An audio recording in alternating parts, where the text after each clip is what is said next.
Hi everyone. Want to guess what today's video is about? Okay, as you can see, I've clearly gone a little bit overboard with the Adventure Time merch. This is the most set deck I have ever done, like easily. Okay, wait, hold on real quick. I just have to show this off. This hat looks stupid. It's a little bit too square. I don't regret buying it. I'm definitely gonna be like Fionna for Halloween or something, but I'm gonna take this off because, you know, I was having like a pretty good hair day. Better. Okay, so a little while ago, I made like a pretty short video just talking about one of my all-time favorite Adventure Time episodes, The Hard Easy. Basically my comfort episode. It was a very special video for me, mostly because I got to talk about Adventure Time, which is a show that I watched growing up. I mean, it basically raised me, and it's something I've wanted to discuss on the channel for a while. I've just never really had the, I guess, confidence. Honestly, I would easily call it my favorite piece of media, like, period.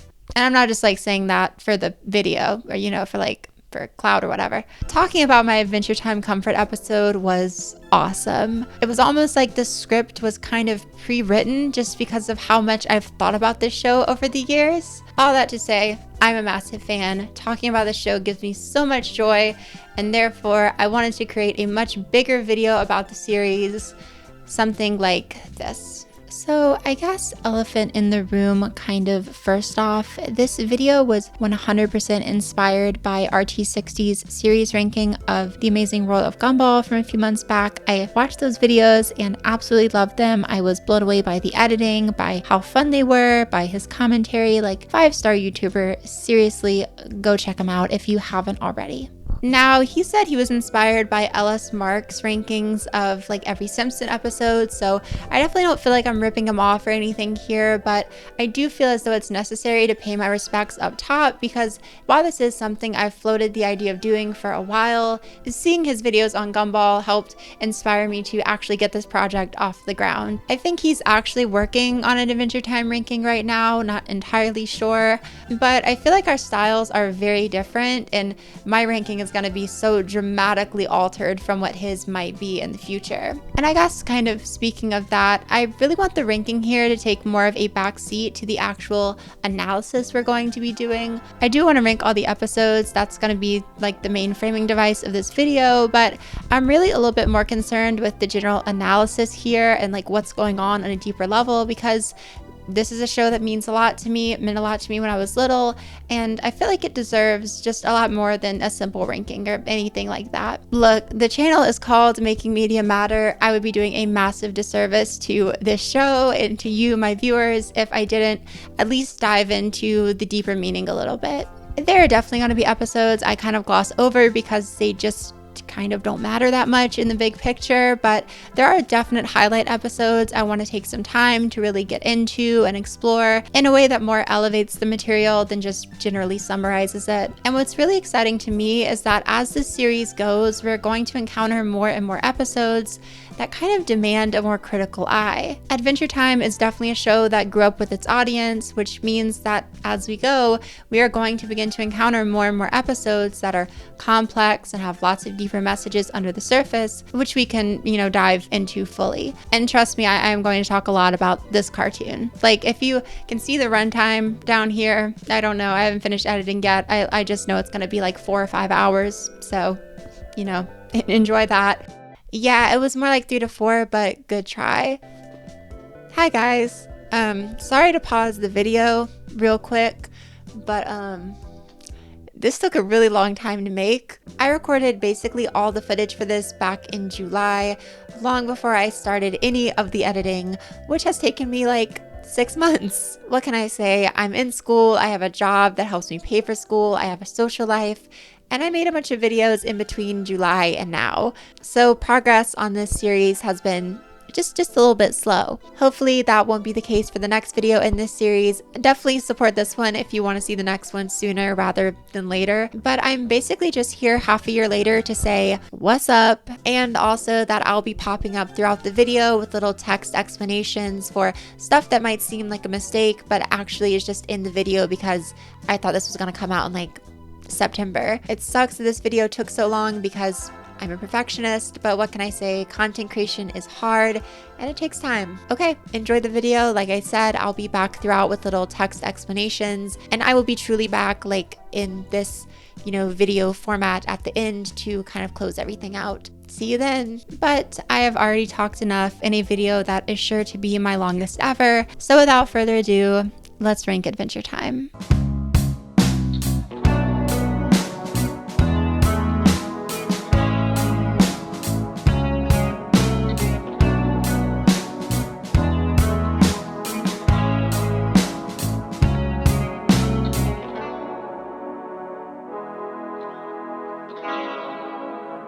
Okay, some further ado. Before we get into the main ranking, we have to talk about everybody's favorite thing, rules. Yeah, bet you didn't expect a rules section in a Adventure Time ranking. But yeah, there are some rules for the ranking that I want to lay out here. They might be a little bit boring, but overall, I think they enhance our discussion in the long term. Okay, first off, two-parters. So somewhat controversially, I plan to count two-parters as just big episodes. I don't plan to count them as two separate episodes because I feel it would just be kind of wrong to be ranking episodes individually that are set up and then pay off when it's really a complete story. And I guess on that subject, miniseries, I am going to be ranking as individual episodes. I do that because 8-episode miniseries tell a much more split up story that's easier for ranking. I think if I were to rank miniseries as big episodes that are 8 times as long as normal episodes, 1, they would be stacked as hell in the ranking, and 2, it would just be kind of limiting.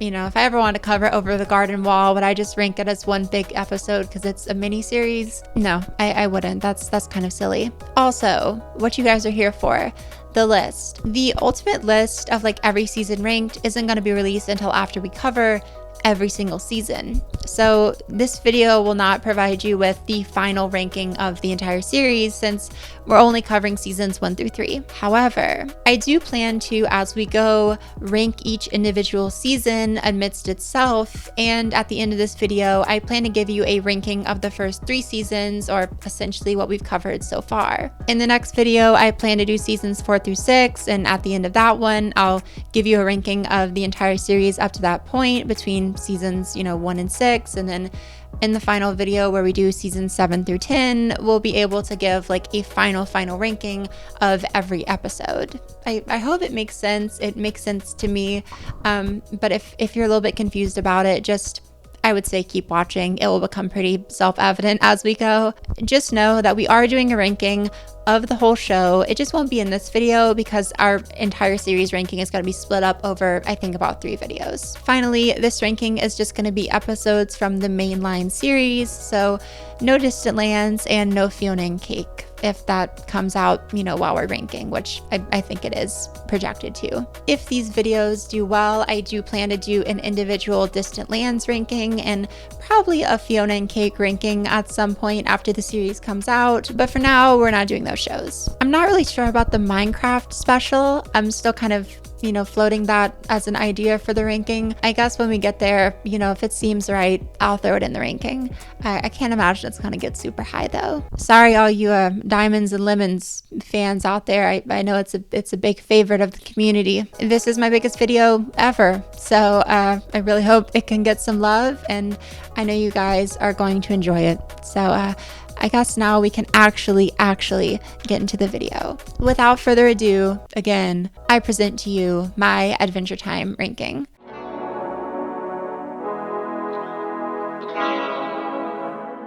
Okay, wait, again, I'm sorry. I swear this is the last time. This is actually part of the ranking, so, this is kind of a loophole. But before we get into the actual show proper, I think we have to set the stage a bit with a little backstory and a bit of a discussion of the pilot short that kind of started the show in the first place. Pendleton Ward was interested in animation from a very young age and eventually decided to enroll at the California Institute of the Arts, where he met other aspiring animators like regular show creator J.G. Quintel and Gravity Falls creator Alex Hirsch. After graduating the university, Ward would publish some webcomics titled Bueno the Bear. If that design looks at all familiar to you, you're definitely onto something, and eventually released a short film for Bueno titled Barista on Shuttle Frederator in 2005.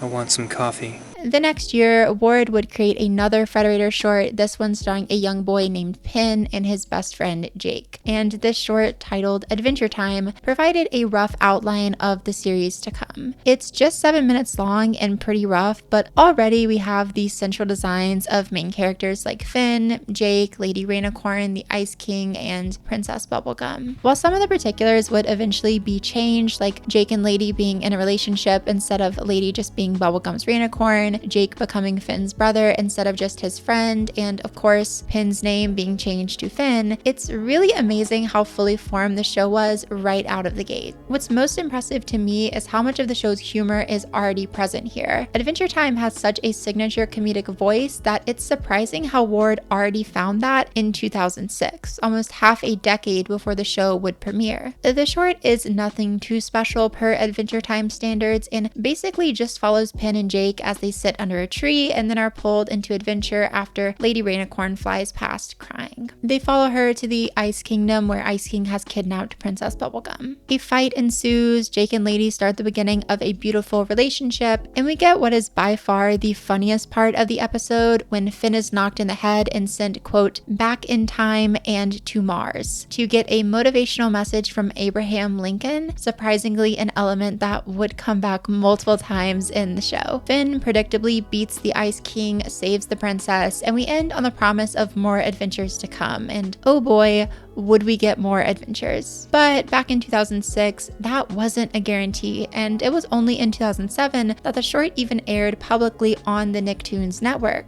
In between airings, the short was leaked onto the internet and gathered a pretty massive cult following on there. Frederator decided to formally pitch the series to Nickelodeon, but the network turned them down twice. Then they pitched to Cartoon Network, who told them that they would only be up for producing the series if Pendleton Ward could prove he and Adventure Time were more than just a one-hit wonder. After careful scripting and storyboarding, what eventually won the network over was a proposed outline for the episode The Enchiridion, and after seeing that, Cartoon Network asked for a formal first season, The Enchiridion becoming the first episode to enter production and Adventure Time finally being greenlit, beginning one of the most iconic runs in cartoon history.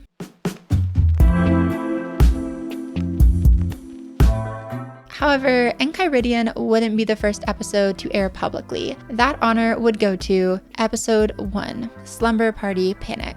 It's a little strange that this ended up being the first ever episode of Adventure Time proper, probably because this doesn't feel 100% representative of the series as a whole. When I think of pilot episodes, I think of something that cuts right to the core of what a series is about. Something like The Enchiridion, an episode which is honestly kind of the real pilot here, and does a much better job of establishing the show's central themes of heroism and growing up. But in signature Adventure Time fashion, Slumber Party Panic breaks almost every first episode convention imaginable. There are no character introductions, no establishment of the status quo, just straight into the deep end. And I love it. So Finn and Princess Bubblegum are in the Candy Kingdom graveyard where Bubblegum is doing her signature science stuff and accidentally raises an army of the undead, the crux of this whole episode. And I for one find it very funny that the first episode of Adventure Time is a zombie movie. But maybe that's just me. Literally for no reason, too. Like, this aired in April. They did not have to do this. PB doesn't want her people to find out about the zombies because they'll explode if they get scared. Don't ask me why. So Finn makes a royal promise to keep the secret too and spends the majority of the episode trying to hide what's going on in funny or clever ways while Bubblegum works to create a cure. Finn eventually tricks everyone into destroying the zombies by convincing them they're all piñatas, and afterward he tells Jake the royal secret, but plot twist, breaking a royal secret leads to trial by fire. Finn has to answer a math problem to escape his horrific fate, and everything is nicely tied up once he does so. The zombie formula getting fixed, Jake understanding Finn's royal secret keeping, and Finn not being murdered violently. Overall, I like this episode a lot. It's a wonderful introduction to the series and to its sense of humor, and the atmosphere created by the zombie storyline makes this a real personal favorite too. We love a good spooky Adventure Time episode. While it's not quite the best zombie zombie episode the show ever did. Spoiler alert, I think this premise gets topped in season 3, and Slumber Party Panic is far from the best horror episode in the series, of which there are many. I can still appreciate how Slumber Party Panic stands out despite its restrictions as a first episode. There's just less room here to play with character relationships, do cool subversions, or build on pre-existing ideas, and the episode kind of suffers because of that. Additionally, there are definitely some weird quirks here that will be worked out as the series goes. Most obvious is the use of exaggerated faces and whites around the eyes for humor. Something that the show would later drop since the Adventure Time team felt it really just took viewers out of the story too much. But other than small things like that, what we have here is a pretty fully formed Adventure Time right out of the gate. Just one that feels a bit simplistic compared to the rest of the show. A fun episode, a definite highlight, and I'm putting it at number 9 for the season. Episode 2, Trouble in Lumpy Space. Episode 2 aired back to back with Slumber Party Panic, and if you ask me, it's easily the weaker of the two. It follows new character for the episode, Lumpy Space Princess, as she accidentally bites Jake and gives him the lumps. Basically a disease that will turn him into her, or at least someone like her. So it's up to Finn to basically find a cure and save Jake from his lumpy fate. Now, LSP is a divisive character for many, myself included. She's written to be intentionally annoying, and while that can be fun in moderation, I don't enjoy very many of the episodes where she's a central character. LSP is voiced by creator of the show Pendleton Ward, who's doing this kind of Valley Girl impression, and what can I say, it gets old at a point. I think they do figure out something much more interesting to do with LSP as the series goes, but here I feel like the joke is just, wow, isn't this character grating? And yes, she is.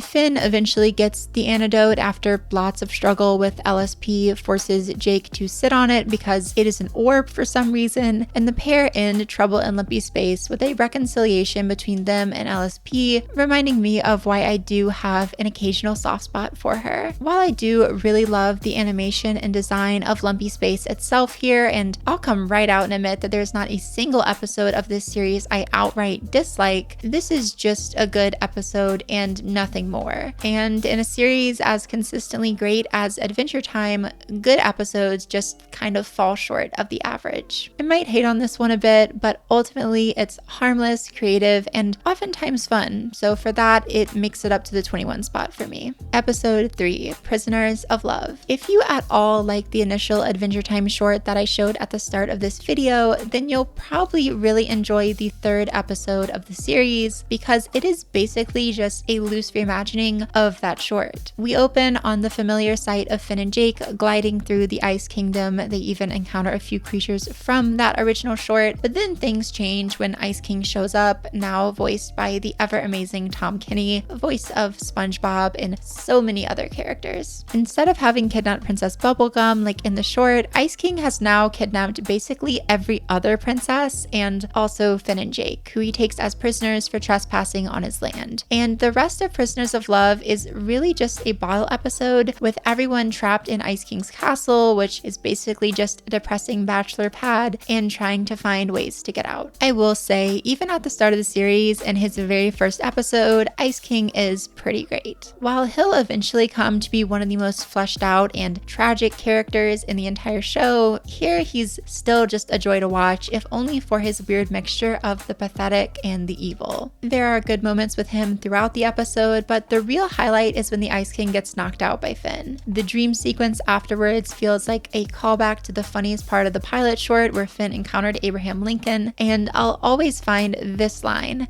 "You're a sociopath." hilarious. This episode is funny, the animation is great, the characters are entertaining, it's imaginative, and while I don't think it does any one thing amazingly, it does a great job of balancing multiple things all at once, and for that, I can appreciate it. This is going as a solid number 14 on my season 1 ranking. And I actually want to interject here and talk a little bit about a pretty on the surface meaningless joke at the end of this episode, but one that provides a bigger gateway into talking about a much broader topic of the series as a whole, and that joke is the one where Slime Princess asks Finn to marry her. Now, on the surface, this is just a really forgettable and offhanded joke, but if you're watching with the knowledge that Finn is like 12 here, you may be more than a little confused by how the Ice King wants to marry these princesses, but also one of them is hitting on Finn. Now, don't worry, this isn't the start of the cancel Adventure Time train or anything, but this is an element that comes up throughout the show, and if I have to devote time to it every time something like this occurs, this video would be even longer than it already is, so I'm just gonna tackle it now. The general aspect of aging in OO as a whole is a bit weird. Princess Bubblegum is 18, but has been around for 1,000 years. Jake is the same age as Finn in human years, but in dog years, he's middle-aged. And many characters seem to just plateau in a certain form, especially the non-human ones like Slime Princess, Lady Rainicorn, the Candy People, etc., making them all kind of ageless in a sense. While that's a tightrope to walk, I feel like the show never does anything weird or creepy with the aging here. You might feel different, that's fine, but for me, it only ever serves to contribute to Finn's general arc across the show. I think the trick here is to have almost every character feel either older or at the very least more mature than Finn, especially early on. We see how Finn, surrounded by these characters, feels pressure to grow up himself, to take on responsibilities and the challenges of adulthood at a very young age without really knowing the truth of what that entails. Over time, Finn is going to deconstruct these feelings and really redefine his relationship to adulthood as a whole, but at the start of the show, it's not uncommon to see Finn written as really just out of his element, as I think we do in small moments like these. Of course, as we cover the show, we're going to dive into this subject a little bit deeper and explore Finn's arc overall, but for now, it's just something I wanted to bring up so it's not like a point of contention in the future.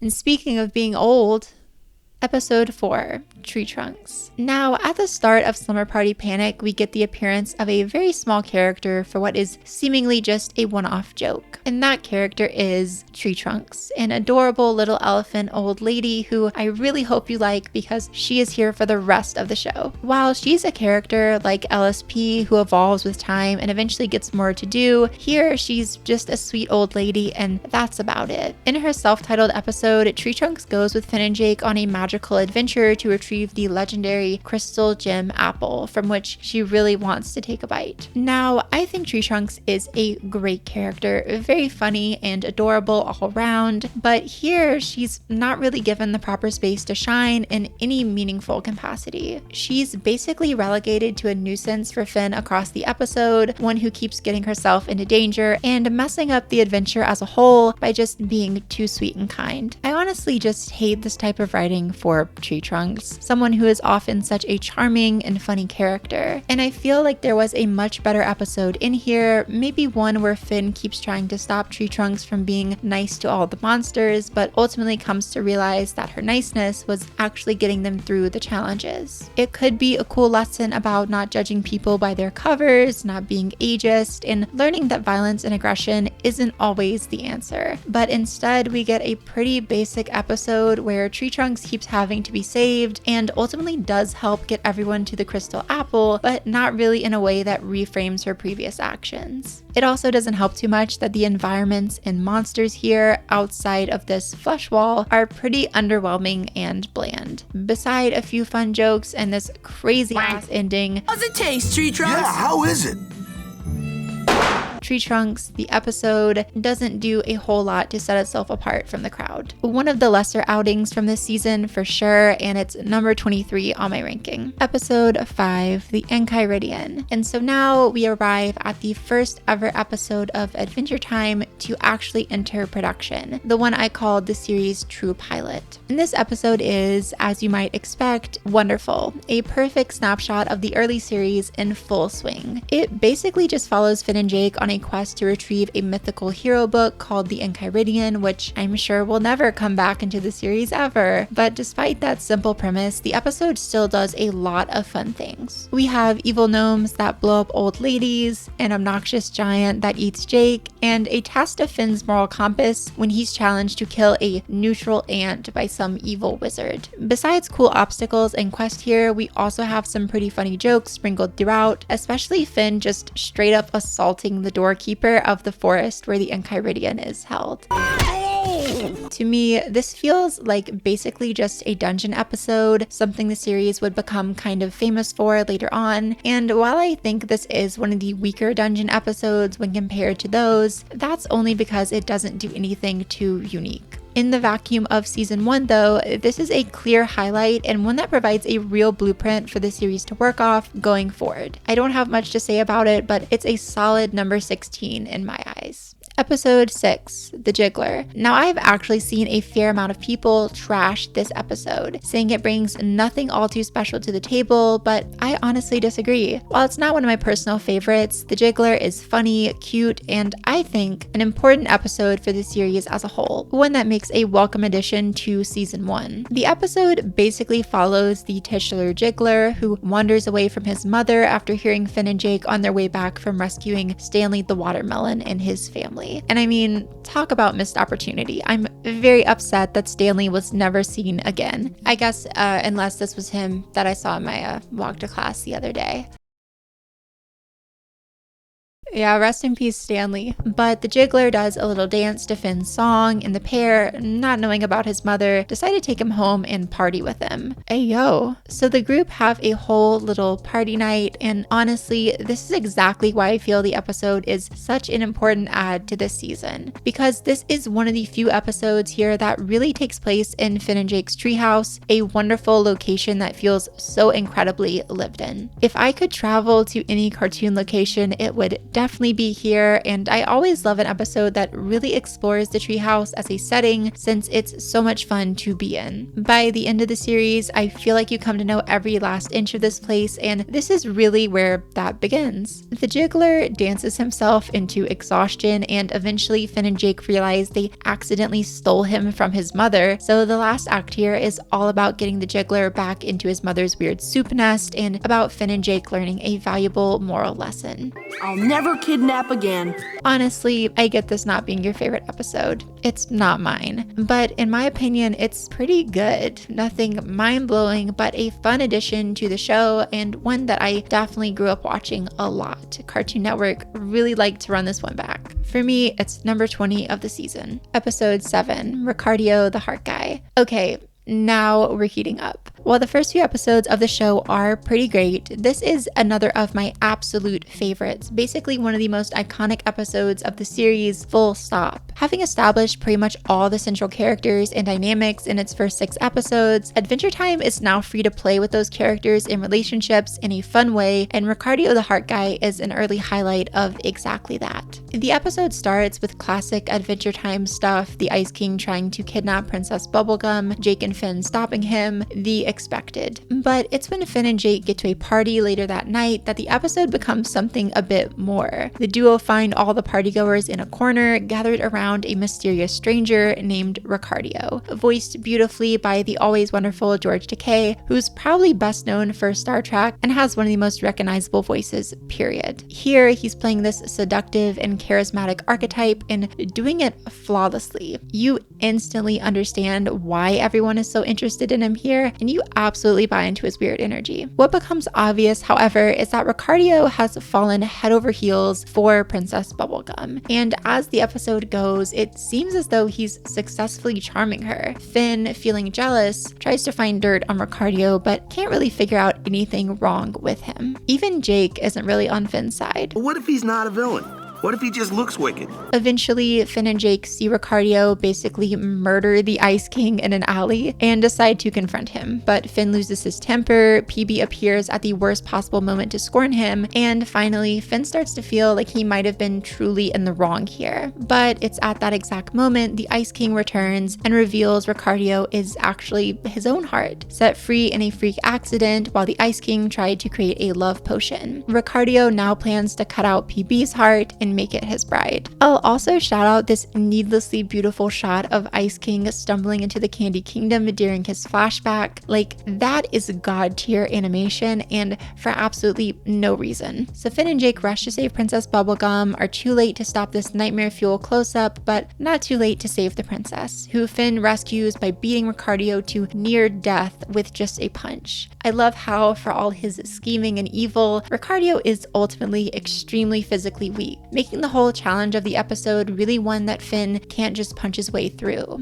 at least until the end. Ice King crawls up just in time to give us even more nightmare fuel, and then gets kicked out once he goes right back to his old ways. The episode ending with a great callback to the start and cementing itself as an all-time wonderful episode of the show. I love how this one plays in the world of the show so naturally, how entertaining of a villain Ricardio is, and how this feels, to me at least, like the first real episode of the show. One that doesn't feel the need to stick rigidly to the basics, but instead expands into something a bit more. It represents, to me, the start of an ever-growing and natural world that the show would become iconic for. And this might be the first time this season where I'm feeling the Adventure Time I really love shining through. Also, something tells me this might not be the last time we see Ricardio. This episode is a truly fun and inventive classic, and my number 6 for the season, our highest episode yet. Episode 8, Business Time. And it looks like we're going straight from one of the best this season to one of the least impressive. There's a good amount of stuff to like in Business Time, but if the last episode represented a good expansion of the show's world, lore, and characters, then this represents that same type of expansion done in what is kind of a bland and just forgettable way. For what it's worth, I think the premise here is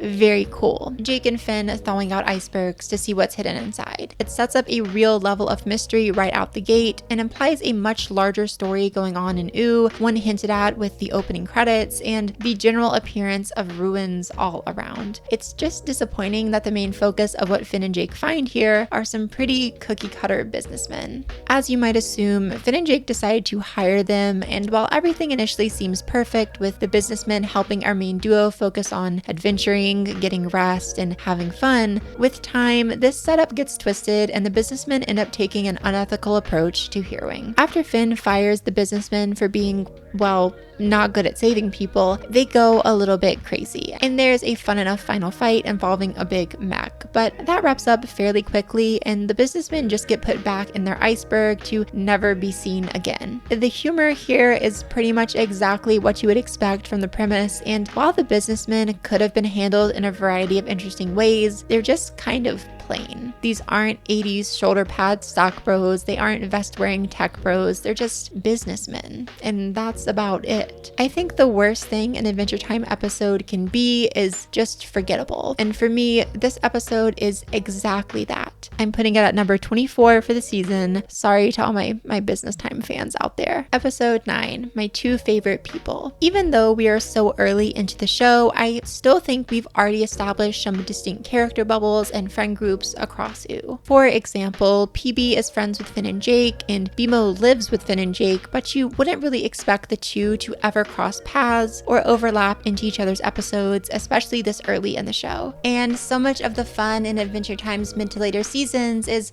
going to be kind of mixing up these character bubbles and having characters that you might not normally expect to interact do just that. In some instances, you'll even discover that characters you had no reason to suspect knew each other have extensive and storied past. And while there's nothing that serious here just yet, by episode 9, the creators were already switching things up in a fun way, and that's exactly why I love my 2 favorite people. So if you haven't noticed so far, Jake is dating Lady Rainicorn, who you might remember best from the short pilot, where she was more one note there. In the series proper, she's much more fleshed out and also speaks Korean now. I'll say again, don't ask me why. And Jake's relationship with her is interfering with his Finn bro time and vice versa. So he devises a plan to hang out with his 2 favorite people all at once. The first half of this episode perfectly captures the awkwardness of trying to introduce 2 of your separate friends. While each might click perfectly with you, sometimes we find that separate friend groups just don't mix, and it seems like that's exactly where Finn and Lady's relationship is headed, at least for a bit. But eventually, the pair start to bond as Finn sees Lady's adventurous side, and Lady finally gets to show off her charm as she's able to speak directly to Finn with the aid of a translator, albeit in the voice of an old man farmer. That's the end of my story. I mean, it's better than Nightmare, I guess. The pair quickly become close friends, and Jake actually starts to feel left out of the group that he brought together. Eventually, Jake lets his jealousy get to him so much that he decides to try and reverse jealousy Finn and Lady Folly by calling up one of my all-time favorite characters, Tiffany. Now, Tiffany is just delightfully a jerk, and while he definitely has a lot more going on under the surface, in this early appearance, much like the Ice King, he's just fun to watch be a scumbag. I also love the fact that Jake specifically calls up Tiffany because his gender is so unknowable that he makes both Lady and Finn jealous simultaneously. Like, truly iconic, and if you were ever gonna headcanon an Adventure Time character as non-binary or trans-masc, it's definitely Tiffany. After Finn beats up Tiffany though, Jake learns his lesson, that he let his jealousy get the best of him and that he should just be happy for his two favorite people to get along. It's wholesome and sweet, cementing this as another highlight of the season for me. This is going at number 8 on my ranking. Episode 10, Memories of Boom Boom Mountain. After hearing crying from a nearby mountain, Finn, inspired by his past of getting abandoned as a baby and falling in his own boom boom, vows to solve the issues of whoever's in trouble. What he discovers is a sentient mountain, upset after having to watch centuries of roughhousing below. The bulk of this episode is Finn trying to find a compromise that makes both the roughhousers and the mountain happy, but it never gets repetitive as he attempts everything from strapping animals to the roughhousers to getting them to pat each other instead. They just have a lot of fun with this premise. But no matter what Finn does, he just can't seem to make everyone happy. And as more people find more problems, saving the day feels increasingly impossible. And that is until Finn, determined to truly help everyone, is able to create this Rube Goldberg style system where everyone gets what they want. And honestly, that's exactly why I love this show. It can have its goofy and silly moments, but underlying it all is this real sense of heart that just permeates every single scene. And that's exactly what we have here. This episode actually reminds me a good bit of the Enchiridion because this too is a classic episode where Finn has to prove himself as a hero. And while I do really enjoy the simple and sweet story of that episode, Memories of Boom Boom Mountain is an undeniable improvement because of its general creativity and really solid message about helping others, no matter how hard that might be. This is yet another episode that just perfectly embodies the fleshed out world of Adventure Time, and also one that solidifies Finn's heroic heart, fleshing him out beyond just your basic hero. And for that, this is number 12 on the season 1 ranking. Episode 11, Wizard. And right after what I would call a pretty good episode, we get one that's absolutely amazing. If the title didn't already give it away, Wizard is an episode about Finn and Jake becoming wizards, learning cool powers and stuff of the like. And while that premise alone might not sell you on the episode outright, I think so much of the joy here is from the small details, the creativity of the wizard powers and trials, the amazing animation, and just how fun everything is to look at. This is an episode that really gets down to the core of what makes Adventure Time special,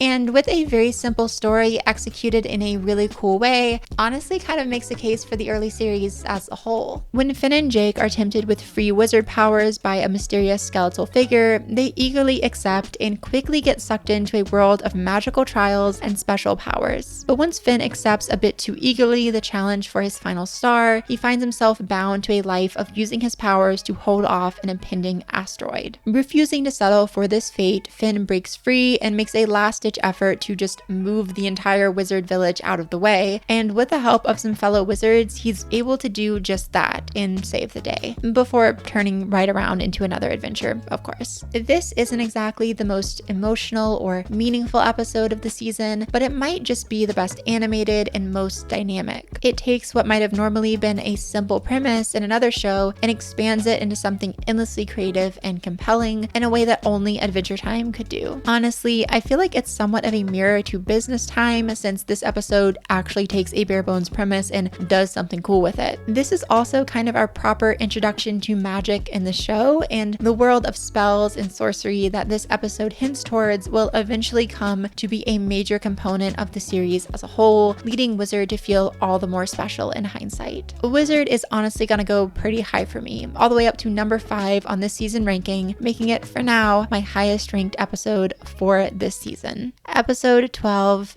Evicted. And right after what is an awesome immediate highlight of the season comes another high point that I would say is even better, that being the first ever appearance of Marceline, the Vampire Queen. While Princess Bubblegum is my favorite character in Adventure Time, Marceline is definitely a close second. She's the dark and mysterious, broken character that, on a first viewing, not really knowing the context of later seasons, you might honestly choose as your favorite character just because she's cool. Lord knows I probably did when I was little. And is something missing from her very early appearances that won't get brought in until later seasons? Yes. Marcy works best when given depth to her character. That's basically the case for anybody here. But expanding Marceline into a more fleshed out person later on also kind of robs her of something she has in earlier seasons. As I said, she's the cool, mysterious one, and revealing her secrets, backstory, and emotional depth kind of minimizes that mysteriousness and the chaotic energy her character had starting off.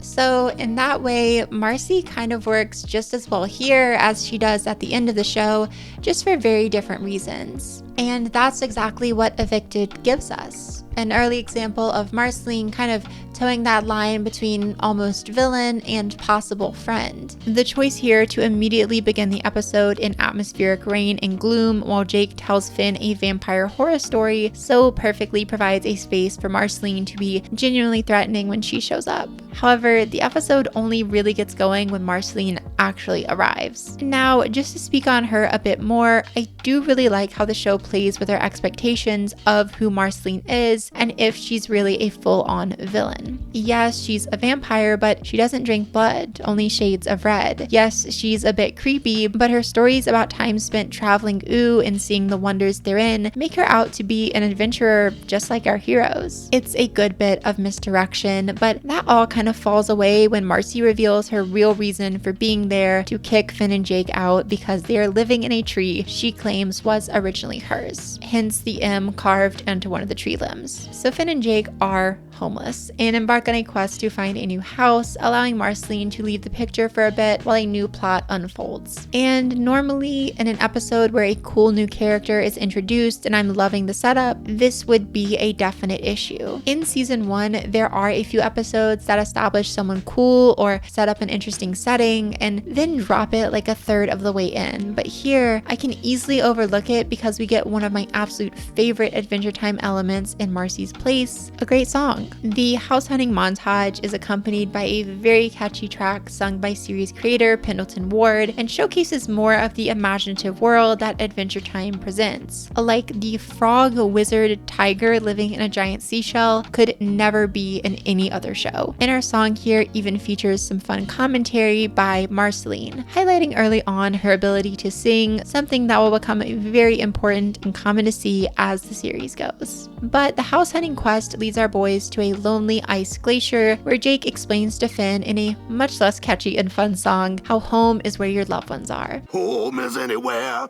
where people care about you. And it's about that time that the pair luck out and find their way to a cool cave that they fix up and decide to host a party in. Marceline returns to drop the news that this cave is also hers, and Finn, feeling very upset, tells her that he'll be fine because his home is with Jake. To which she obviously tries to kill Jake. The ensuing battle is really cool, with Marcy transforming into a massive bat monster and more or less just toying with Finn and Jake, establishing both her power and general unpredictable presence. Once it seems like Jake has been killed, Finn goes absolutely crazy and tries to end Marcy, which actually earns her respect. Jake is revealed to have been alive the whole time, and Marceline lets them go back to their tree house, now with kind of a tentative friendship established between her and them. I also want to point out that her base here isn't the axe base that she would get later in the series.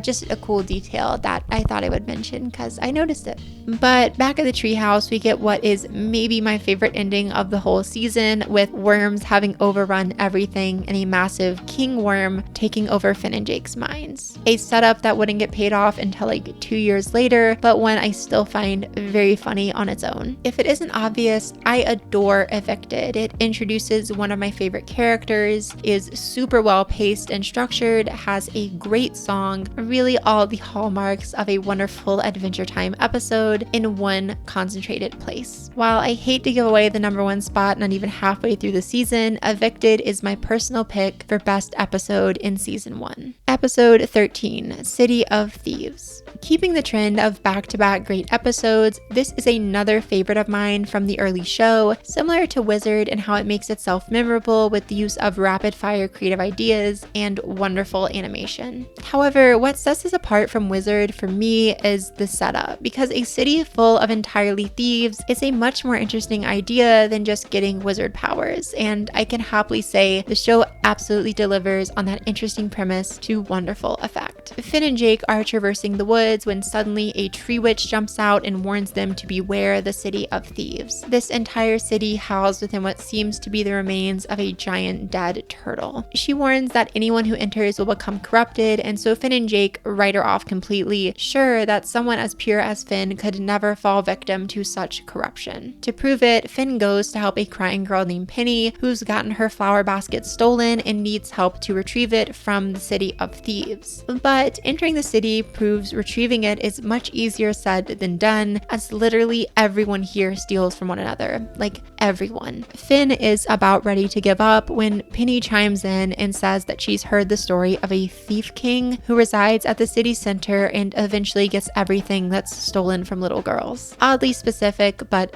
sure. So it's off to the King of Thieves Tower, where only Finn can enter because he's pure of heart. If you're wondering why Jake can't get in, it's because he stole a pair of stylish boots. It's a whole thing. But Finn breaks in and snatches the treasure chest that Penny says holds her bag. When he gets out, Penny reveals, to pretty much the surprise of no one, that she's actually a thief and was just conning Finn into stealing the treasure chest for her. Unable to return the chest because of his corruption, Finn vows revenge, tracks down Penny, and scrubs both her, Jake, and himself clean. Or so he thinks, as Penny steals his clothes in the episode's final moments. As I already said, this is carrying on a trend of really good episodes, and between the amazing design of this twisted and cluttered city, the sheer breadth of funny thefts and unique characters, and a story that puts our heroes' purity to the absolute test, there is really just so much to love about City of Thieves. This was always one of my favorites to see playing on TV when I was little, because it just felt like a real expansion of the world here, and as a kid who always wanted to see more of the Adventure Time world, this was awesome. And not quite as good as Evicted, of course, but this is easily slotting into the #4 spot for me, and yeah, just a fun time all around, almost earned a bronze medal. Episode 14, The Witch's Garden. Sadly, our streak of wonderful episodes has to end, and it does so in spectacular fashion with The Witch's Garden, really one of my least favorite episodes of the whole show. After following a frog into a magical donut garden, what a sentence, Jake eats one of the donuts within and is cursed by a witch who lives there to lose his powers and become a man-baby dog thing. And this is my first issue with the episode. This design is just horrible. I hate seeing this on screen. Please get it off and delete it from my brain immediately. While the witch herself is pretty funny and I like the general idea of Jake getting depowered, the rest of the episode really just falls flat for me as Jake transforms into an annoying, lazy man-child. My second major issue here.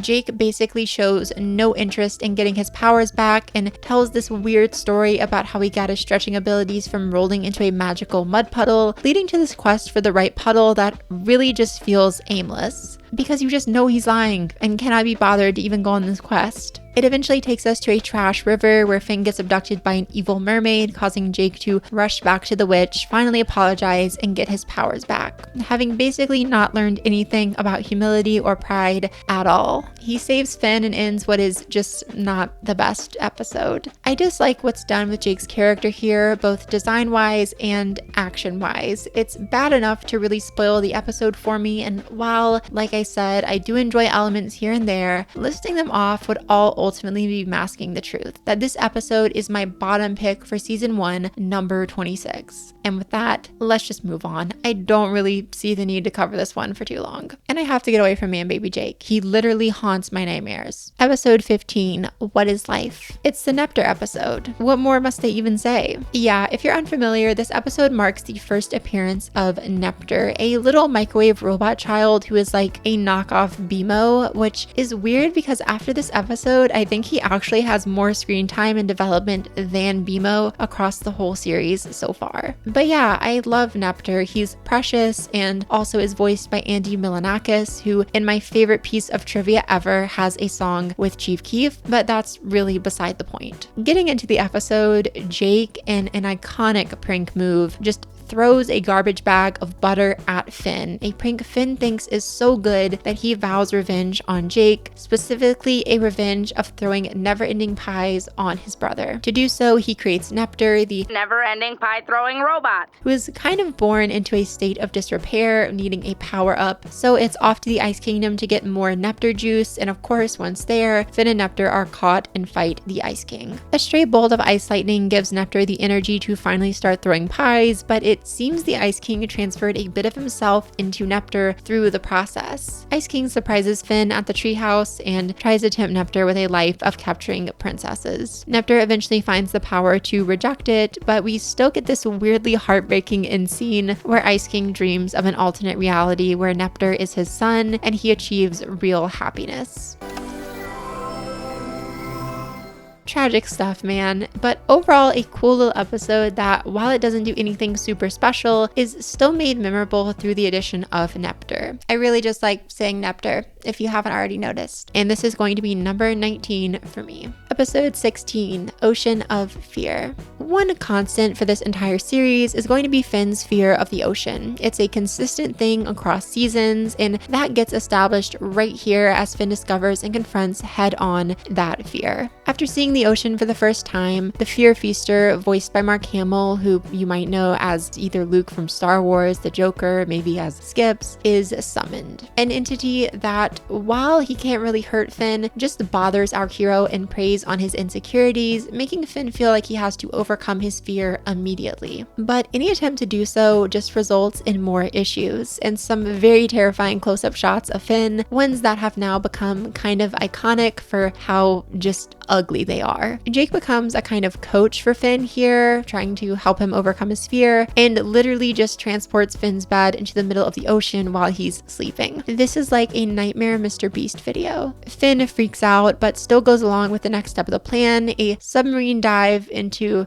the depths of the ocean. Talk about too soon. When the submarine gets broken, Finn and Jake are forced to suit up in diving gear, and after Jake falls into the deep sea abyss, Finn has to force himself back in after him. While he doesn't quite overcome his fears, the episode does end on a positive note, with Finn learning it's okay to have flaws and insecurities, and that maybe those can be handled with time instead of in a singular day or two. It's honestly a really nice message, and when coupled with the beautiful underwater animation of the episode, it's hard not to love Ocean of Fear, at least a little bit. It feels slightly different from the rest of the show just for its style of comedy and heavy use of exaggerated faces, but never in a bad way, and this stands tall as just a really cool and inventive highlight of the early series. It is my number 10. Episode 17, When Wedding Bells Thaw. Another Ice King episode, and probably my least favorite of him from this season, if we're being honest. When the Ice King shows up on Finn and Jake's doorstep saying he has a new bride-to-be that actually wants to marry him, it's more than a little hard to believe. But after he convinces our heroes he's telling the truth, it's up to them to help Ice King actually stick to getting married. The bachelor party they throw Ice King is easily the most interesting part of the episode to me, with a fun little montage showing multiple short vignettes of the trio celebrating around Ooh. But once they get back, Ice King's second thoughts about marriage lead to a pretty boring back half of the episode where Finn and Jake try to convince him to tie the knot before eventually learning the expected truth that Ice King's wife is actually just being mind controlled. When you subvert the subversion, it's kind of just business as usual, you know? While this reveal does kind of make the last 10 minutes of the episode feel a bit pointless and boring, there is a pretty good joke to come out of it, so I'll give it that. Uncomplicated and spontaneous. The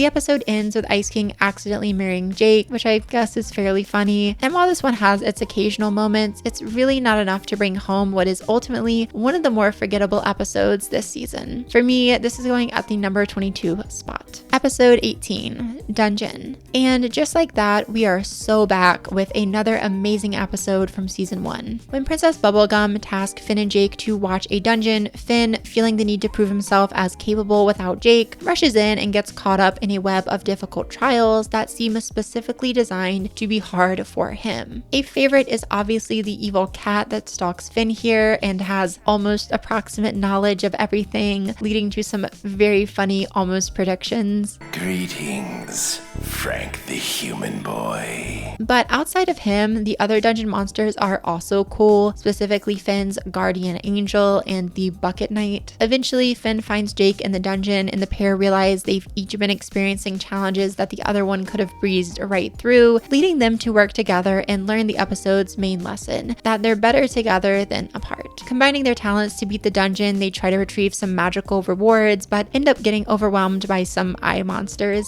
PB comes to save the day, bringing everything full circle and giving us a glimpse at a bit of PB's cool and adventurous side, something we'll get a lot more of as the series goes. Dungeon is simple, like many episodes this season, but it's an episode made by how the showrunners creatively play with its otherwise simple concept. There are fun villains, compelling story beats, and a genuinely good lesson at the core, probably the best straightforward lesson of the entire series so far. It's classic adventure time at its absolute best, and for that, I'm gonna put it all the way up at number 3. Episode 19, The Duke. I've been kind of shocked to discover that a lot of people don't like this episode because it's genuinely one of the funnier and more interesting ones this entire first season. When Finn and Jake accidentally throw a potion bottle that turns Princess Bubblegum green the day of her royal summit, she's quick to blame the Duke of Nuts, who Finn and Jake reluctantly decide to let unfairly take the fall. Maybe Finn a bit more reluctantly than Jake, who seems way too into unfairly apprehending this man who they have no real reason to think did anything wrong at all. Just this once, we'll be vigilantes. Nah, we're more like crooked cops. The mission to find the Duke of Nuts is obviously one full of nut-related humor. What can I say? Nut jokes are funny to me, I'm not gonna lie. But once Finn and Jake track down the Duke himself, they see he's not really such a bad guy at all. He's just been cursed with a medical condition that gives him an unstoppable appetite for pudding, leading to issues when he travels to the Candy Kingdom and eats all of their pudding. For that reason, the princess hates him, and feeling the need to atone for his crimes, the Duke decides to take the fall for the potion incident. But Finn feels that's wrong, so he and Jake stage an elaborate scene in an attempt to convince the princess that getting disfigured was actually a good thing. She doesn't buy any of it and immediately asks for the arrest of the Duke, but Finn explains his condition and she kind of lets him off the hook, for now at least.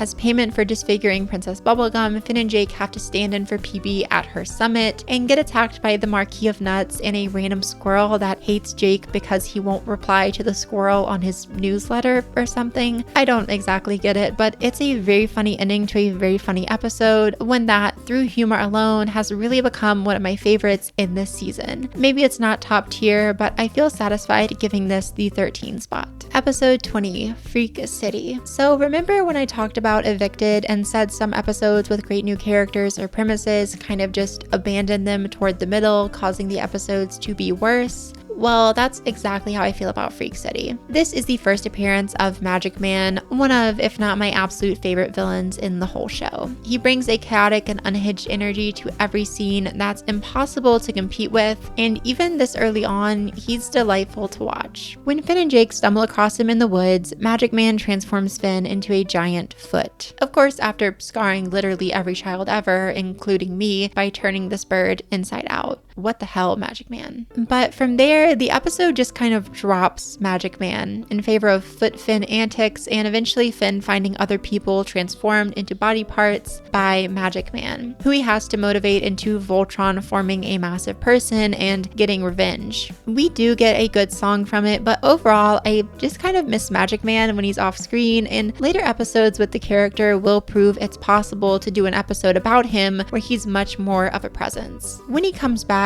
Magic Man is still his classic self, and I do enjoy the final confrontation with him that gets everyone their normal bodies back. We even have a pretty funny ending with all the other characters deciding to remain a giant person despite all being human again, and with Jake revealing his weird desire to be a giant foot. Look, Jake has some hidden issues. Sorry, Jake. While I can't lie and say this episode is perfect, it introduces some really enjoyable elements, especially Magic Man as a character. While it kind of stalls stalls halfway through, the beginning, ending, and song help carry what could have been an otherwise boring moment in the series. Maybe just a Witch's Garden repeat, but with Finn now transformed instead of Jake.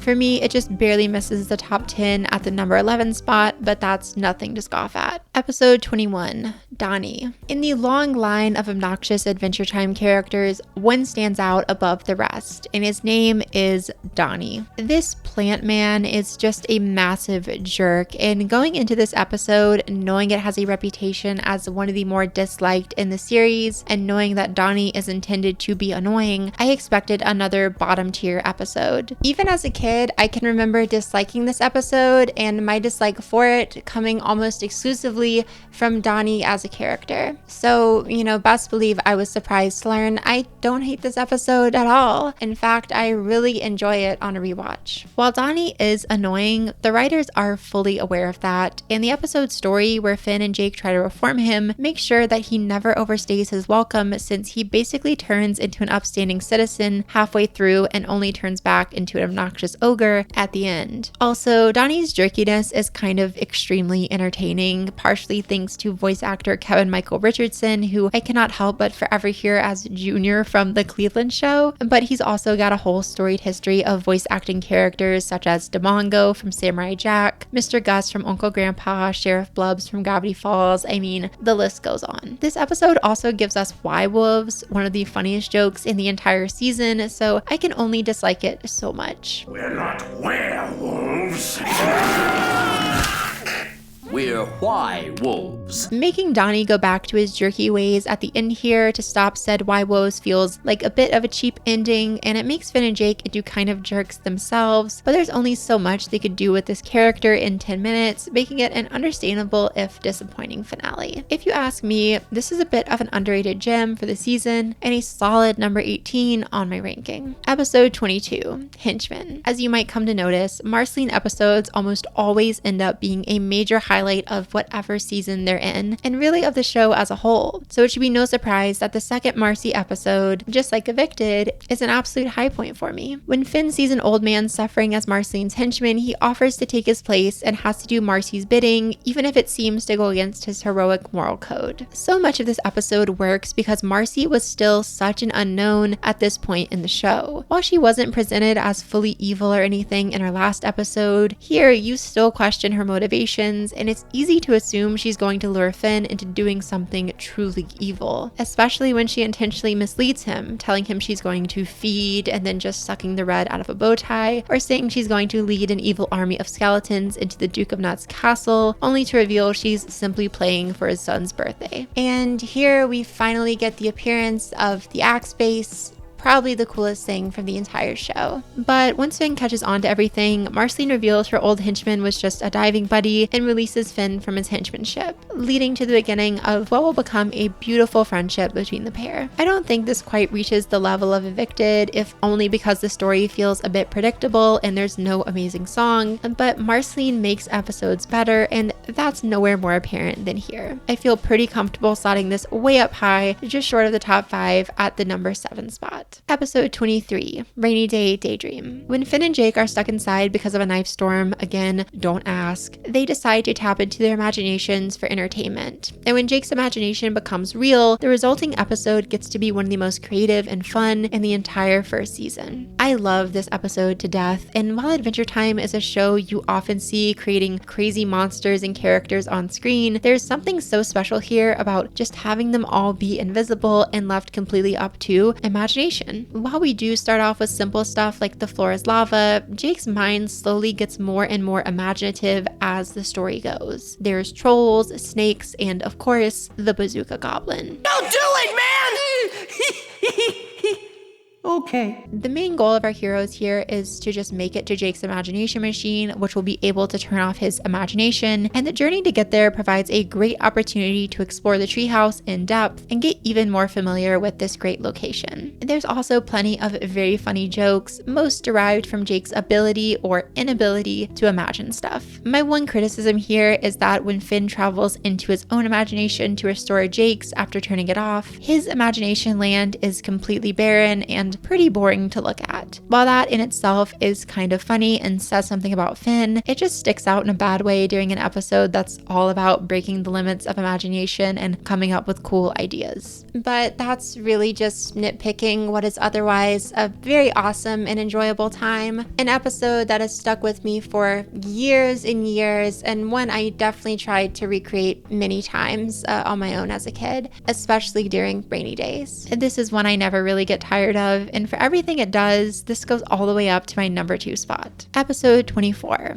What Have You Done? How well do we really know Princess Bubblegum? I mean, sure, she's a princess and seems to lead benevolently over a prosperous kingdom, but is it possible that she's hiding some secret darkness under the surface? That's the question Finn and Jake are kind of forced to ask themselves in this episode when PB tells them to kidnap the Ice King but says he never did anything wrong. As the false imprisonment begins to seem increasingly ethically wrong, Finn and Jake start to have some serious questions about the moral implications of what they're doing, and eventually decide to let the Ice King go. It's about that time that PB returns and reveals the truth. The Ice King, trying to impress her by making it snow on the Candy Kingdom, accidentally spread a plague throughout the city, one that can only be cured by his howls of pain. Finn eventually fakes his death to get the house from the Ice King, and everything gets resolved, breaking the plague. This episode clearly shines most in its first half, with the ominous atmosphere and some great scenes between Ice King and our heroes in the secret jail. And while the last half of the episode bears the responsibility of quickly wrapping everything up and does so in a bit of a boring way, I still feel like the great aspects here raise it higher than your average episode. Additionally, the questions raised about Princess Bubblegum here and about her methods as a ruler, while very subtle, will eventually provide the foundation for her entire arc across the show, making this a foundational episode when it comes to looking at the wider series overall. Happy to put this right in the middle at number 15. Episode 25, His Hero. So Finn and Jake are obviously the premier heroes of Ooo, defending it from various monsters and threats. But that raises the question of who protected Ooo before them, and the answer comes to us in this episode with the character of Billy. Billy is a mythical hero of great legend, one who parallels Finn specifically quite closely. He saved princesses, fought off the Flame King, an obvious parallel to the Ice King, and cast down the Lich, who I'm sure we'll never see ever again in the entire show. But Billy is Finn's idol, basically a character Finn wishes he could emulate, and when Finn and Jake stumble across Billy's legendary crack, yeah, I know, they are quick to follow in his new chosen path of nonviolence. Our heroes go out and try to help in nonviolent ways as best they can, but repeatedly end up doing more harm than good. And it's also clear that suppressing their heroic nature ends up interfering with their ability to even be nonviolent citizens. After saving an old lady with violence, Finn and Jake once again decide that maybe, in some instances, choosing violence is the necessary thing to do. They bring their lesson back to Billy, who has a change of heart, literally, and is re-inspired to be a true hero. While I might have enjoyed a more thoughtful message here, maybe one that says being non-violent is just as important to heroing as protecting others by whatever means necessary, I do really enjoy this episode. Billy provides a cool new character, there are plenty of great jokes, making this one of the funnier episodes this season, and there's also a wonderful song. And if you've been paying attention, you know those three aspects are really the key to making a great episode of this show. A solid number 17 in my book. Episode 26, The Gut Grinder. And finally, we've made it to the very last episode of season 1, sadly an episode that I think is really disappointing. When Finn and Jake set out to solve the mystery of the Gut Grinder, an unseen figure who travels from town to town stealing gold, they slowly discover that the Gut Grinder apparently looks exactly like Jake. While this is easy to write off at first, with time, Jake becomes more and more worried that he might actually be the Gut Grinder and is eventually imprisoned for his assumed crimes. There's also a subplot throughout the whole episode where Jake keeps falling into a trance when he gets his belly rubbed, further suggesting he might actually be the mysterious Gut Grinder.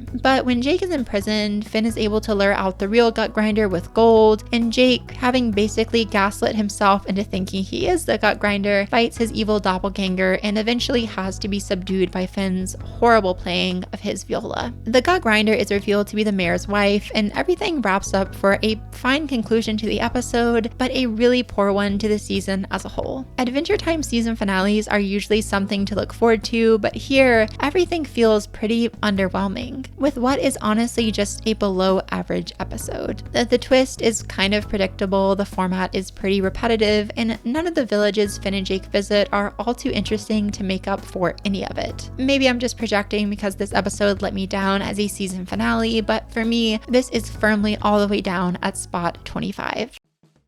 Season 1 review. And so that completes our ranking for the first season of the show. There were definite highs, but nothing quite as good as what we can expect in seasons to come. At best, I think the episodes here show off the signature voice, style, and joy of Adventure Time in a super simple and accessible way. But the lack of real character growth or bigger arcs in general makes binging feel pretty unrewarding, and there are definitely a few episodes here that feel just a bit unnecessary or lacking in anything super interesting at all. A lot of the stuff here is like implanted in my mind. These are definitely like the foundational text for a kid who grew up watching 2010s Cartoon Network like me, but I find it kind of challenging to add any really good commentary here because there's honestly just not that much to work with. I can definitely compliment the animation or the fun new characters, but everything mostly feels pretty bare bones here, a shadow of what's to come. While I definitely don't dislike this season, quite the opposite actually, I'm happy to be moving on to episodes with more going on in them, if only because it makes my job easier and a lot more fun. What can I say? Later Adventure Time makes the early series look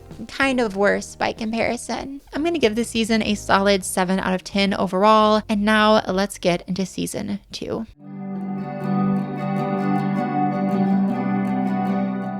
Episode 1. It came from the Nightosphere. As we're going to see, Season 2 is really just an improvement and expansion on everything done in Season 1, and nowhere is that more apparent than in the first episode. A proud statement of how great this season is going to be, and one that honestly blows the Marceline episodes from last season, some of my favorites if you remember, right out of the water. So Marceline and Finn are hanging out playing music when Marcy lays down a really sad song about her dad and reveals some of the pent-up anger she feels for him. This is, of course, the Daddy Why'd You Eat My Fries song. It's one of the most famous in all of Adventure Time. If you know about the show, you've likely heard it. And already we have two staples of a great Adventure Time episode, a wonderful song, and Marceline. Daddy, why did you eat my fries? Finn summons Marcy's dad so they can work out their differences, but unknowingly sets him free to go on a soul-devouring path all across Ooo. Now, Marcy's dad, Hunson Abadir, is one of the best villains in this entire show, easily. Just kind of a deadbeat jerk, but also this very menacing, like, hell lord that tries to consume mortal souls whenever he gets the chance. On the one hand, he is a real threat, but on the other, you're more so worried about what kind of emotional damage he's gonna do to Marcy. In his first appearance, he's basically his best self, and automatically you get the central duality in his character that I mentioned, with Finn being concerned for Ooo and Marcy just wanting her base back and probably deep down to patch things up with her dad. And I would be lying if I said I wasn't more invested in the emotional stuff here. The people of Ooo, I'm sure you'll be okay. But what we basically get for the most part in this episode is two plots. One about Hunson traveling to both new and familiar places to steal souls in a devilishly theatrical way, and one about Finn and Marcy trailing him and seeing the carnage he leaves behind. While I definitely prefer the Hunson scenes just for how they essentially function as small horror vignettes, the Finn and Marcy plot is a cool addition to the episode and allows us a larger window into Marceline as a character, specifically into her dad trauma. A good example of that is when the pair seem to finally have the drop on Hunson and Marcy lets her anger get the best of her, missing the opportunity to capture her dad as a result. While it's clear in this scene that Marceline resents her dad, we do get small glimpses of the love she feels for him underneath it all, providing some real depth to everything going on here. After escaping successfully, Hunson travels to the Ice Kingdom for some capital F foreshadowing. You are by far the most evil thing I've encountered. Offer your soul to me, Dark One. and an entertaining encounter with the Ice King, whose sad evil is very funnily contrasted against Hunson's scary evil. And the episode ends when Hunson grows to a massive size and Finn, unable to stop him, plays Marcy's song, leading to a pretty emotional confrontation between him and his daughter. Probably the most touching moment of the show that we've covered so far, and maybe one that will even hit home for some of you watching. I love you, Marceline. Don't you ever doubt that. That is until Finn, cuts open his soul sack and sends him back to the Nightosphere, of course. The episode gets to end on one of the most iconic and funny conclusions of the series outright. What's with that pocket on your shirt? Oh, Jake's in here. Sup, Jake? And overall, this is an amazing season premiere. Only one episode into season 2, and I'd already say this tops anything from last season easily. And while it's tough to reveal my number 1 for this season at the very start, I have to admit that this kind of tops anything in season 2 as well. Yes, this is my number 1 for the whole season, but we still have the number 2 spot, so that's something. Episode 2, The Eyes. Adventure Time is a show full of creepy animals, but few can hold a candle to the horse. Yes, that is right. The horse. After Finn and Jake return home from 7 straight days of adventuring, they're eager to go to sleep but can't because they feel as though they're being watched. After checking, they see it's a mysterious and immobile horse who is creeping them out. Realizing they can't do anything to stop the horse from their room, Finn and Jake go outside to confront it head on, and when that fails, Jake just lifts the horse and moves it away. But it comes back, and everything they try, from blindfolds to luring it away with music, just doesn't work. Jake is also just very quick to go full evil here for one of the funniest lines of the whole episode. Dude, let's kill the horse. But after getting massive hawks to carry off the horse for them, Finn and Jake think they're fine. Until, of course, the horse comes crashing through their roof, leading both of them to very much hit their limit. The final reveal here is that the horse was just Ice King trying to learn how to be happy, this poor, sad man. And it's just another hilarious addition to what already might be the funniest episode of the entire season, and maybe series so far. I love this one way more now than I ever did as a kid. The comedic timing is perfect, and the whole nighttime 3 a.m. aesthetic of everything here is absolutely delightful. This is actually an episode that understands the value of keeping a consistent aesthetic the whole time, instead of just dropping a cool setting or atmosphere halfway through for something different. Again, I'm really impressed with this episode, so much so that it's earned my number 4 spot.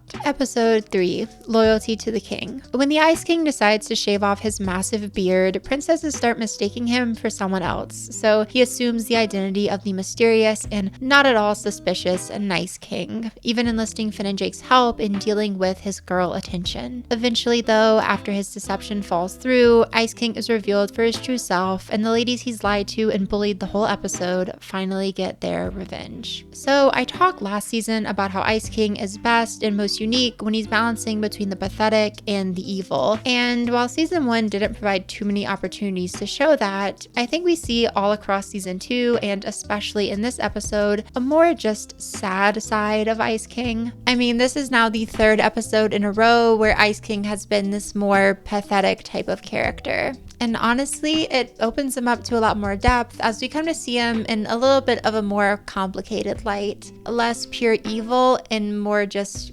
confused old guy. Although he's still very much a villain here, and while his weird cruelty to princesses provides some of the best jokes in this episode, it's still very satisfying to see him get punished for being a massive jerk. There are other things in this episode beside Ice King, of course, some good princess moments and Finn and Jake antics, but I think the real strength of this one is how it develops Ice King into something more. And while a lot of what I love in regard to Ice King is based on stuff yet to come, this is still a pretty great episode for his character on its own. And because of that, it lands at number 19 on my ranking. Episode 4, Blood Under the Skin. After getting a terrible and a deadly splinter, Finn goes out to get some armor, only to be ridiculed by Sir Slicer, the knight with the most armor in all the land. With the good armor all overpriced, Finn and Jake set out on a quest to track down the mythical armor of Zeldaron and reclaim Finn's reputation. The missions and quest here are really more of a task of embarrassment than anything, with Finn having to traverse a forest of people showering, getting confused for this giant monster's baby, and of course, having to play a game of drop ball.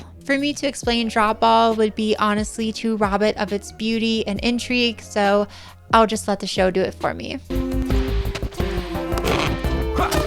1 point. And as Finn completes these challenges, Sir Slicer, possibly the most jerkiest and annoying character in a show full of them, follows Finn around to make fun of him. And I describe him as a jerk not in a bad way. In fact, he's probably the most interesting character of this episode. It's just that the reason I like him so much is for how delightfully hateable he really is. Finally getting the armor though, Finn and Jake discover it's more, chest focused than maybe Finn would like, and Finn's pride almost gets him killed when he refuses to wear the armor. And it's only when Jake puts it on, up the skirt shot is crazy, that the two can make it out. When Sir Slicer returns, Finn seems to have learned better than to care what he says, and the episode resolves with what is honestly a great lesson about maybe not caring so much about being embarrassed or about what other people have to say. Throw in an absolute violation from Jake at the end, and you have what is a pretty unforgettable and honestly wholesome episode of the show. I'm gonna put this at the number 8 spot. Episode 5, Storytelling. In what is one of the more infamous episodes of the series, Finn tries to find a story he can tell to Jake, who is violently sick.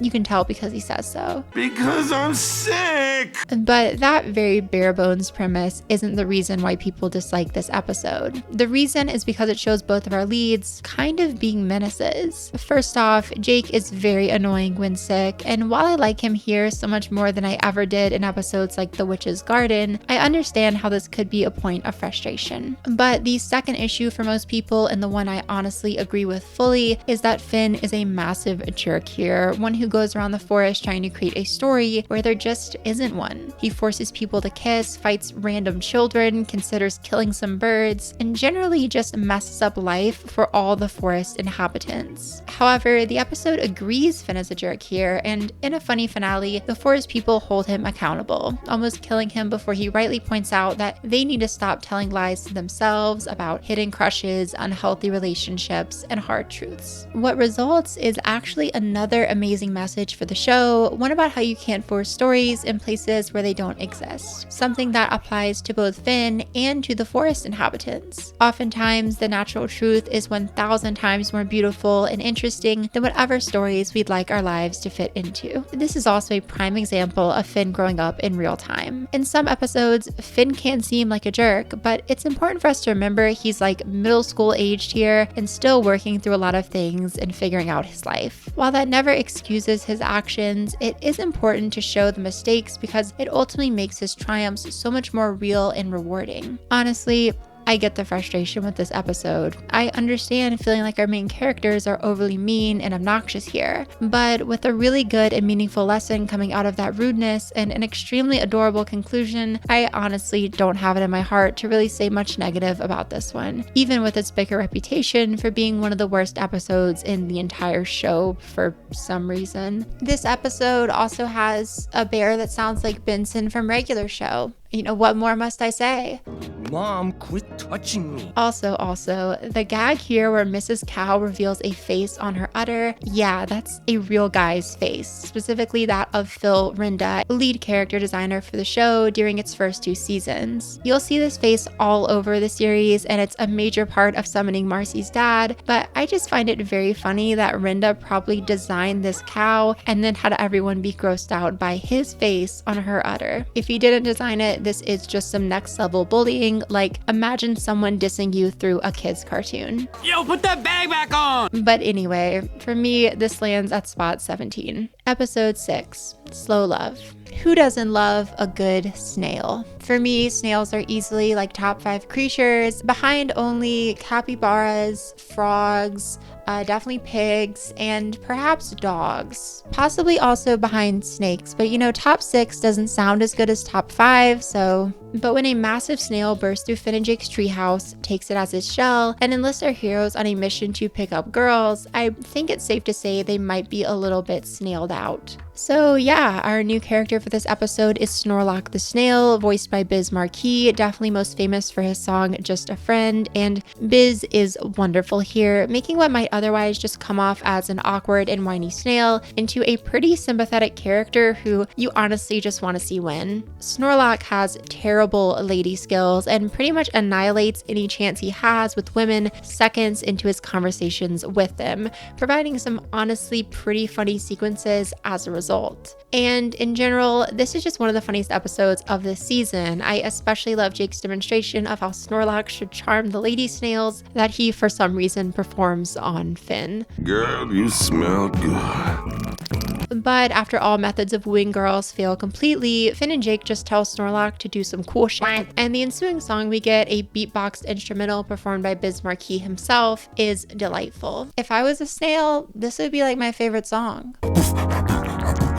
But once all the girls are drawn to the music and quite literally start grinding on Snorlax, the treehouse begins to be even more destroyed than it already was. Finn and Jake try to stop Snorlax, but when he won't listen, Jake decides to take matters into his own hands. Finn gives Jake a warning that is just crazy to say in a children's show. You'll get slimed or grinded on! But he ignores it, goes inside, grabs some salt, and ends Snorlax's shenanigans. It's revealed in the process that Snorlax was a slug the whole time, and that's why he couldn't flirt with any lady snails. Another slug reveals herself for a happy ending of gross and very slimy kissing. And this feels like a premise straight out of season 1, something like Donny is what I'm thinking, but in another testament to season 2 being great, I think the acting and scripting here makes Snorlax into a much more sympathetic character than Donny ever was. And the comedy, coupled with a killer song, leaves me feeling like this was another pretty great episode, and that's not just the nostalgia talking. I'm gonna make it the lowest of this season so far, but don't think that means I dislike or even think this one is only average. Number 23 on the ranking. Episode 7, Power Animal. Now, I think it's really no question that at this point in the series, Jake is more than a little bit lazy and easily distracted. While later seasons will see him grow into a more wise and generally chill character, at the start here, Jake is just kind of the lovable clown to a certain extent. While he's an adult in dog years and bears all the physical laziness of that adult body, he also is kind of stuck in arrested development on account of him being like 12 in human years and also living with Finn. While he can occasionally be the voice of reason, Finn is just as often having to motivate Jake because he's generally just too lazy to actually get stuff done. Sorry again, Jake.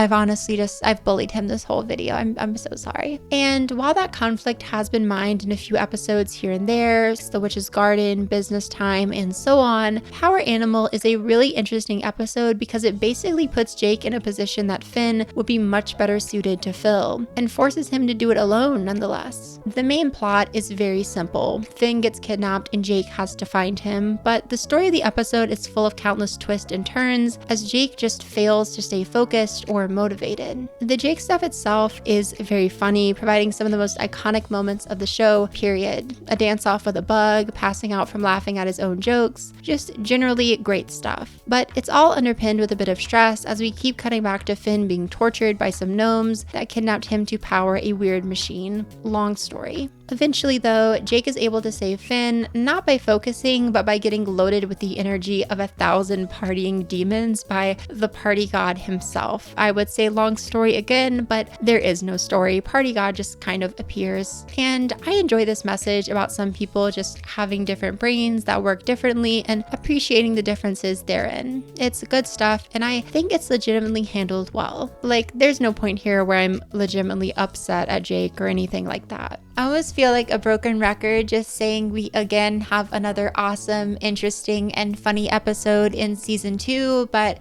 this is a great season, and that's really just the truth. I'm putting Power Animal all the way up at the number 9 spot. Episode 8, Crystals Have Power. Last season, I was not so hot on the Tree Trunks episode. I felt as though her character was mishandled, the message was off, the designs of the episode were pretty lacking, etc. And that brings up a good question. What do I think of Tree Trunks' next episode? And I actually have a lot to say about this one and some pretty positive feelings for it, but also some kind of negative ones. First off, I don't know what happened with the animation here, but it feels extremely hand-drawn in DIY, but for only this episode. It honestly reminded me a lot in places of some of the lower budget Adult Swim shows, and it definitely felt like I had stumbled upon this at like midnight after watching Robot Chicken. And I'd say that as a compliment. The changed animation makes for a very interesting and memorable episode, and also contributes well to the very physical plot here. So Jake and Finn receive a mysterious crystal on their doorstep, and it opens a portal to the crystal dimension. A bunch of crystal guardians come out and kidnap Finn, and so now Jake has to rescue his brother. But after hurting Finn in a tough guy contest, Jake has vowed to become non-violent so he never loses control again, leading to an obvious hurdle when trying to save Finn. The tough guy contest makes a very good use of the weird animation for some genuinely bizarre faces, but once the episode gets to the crystal dimension,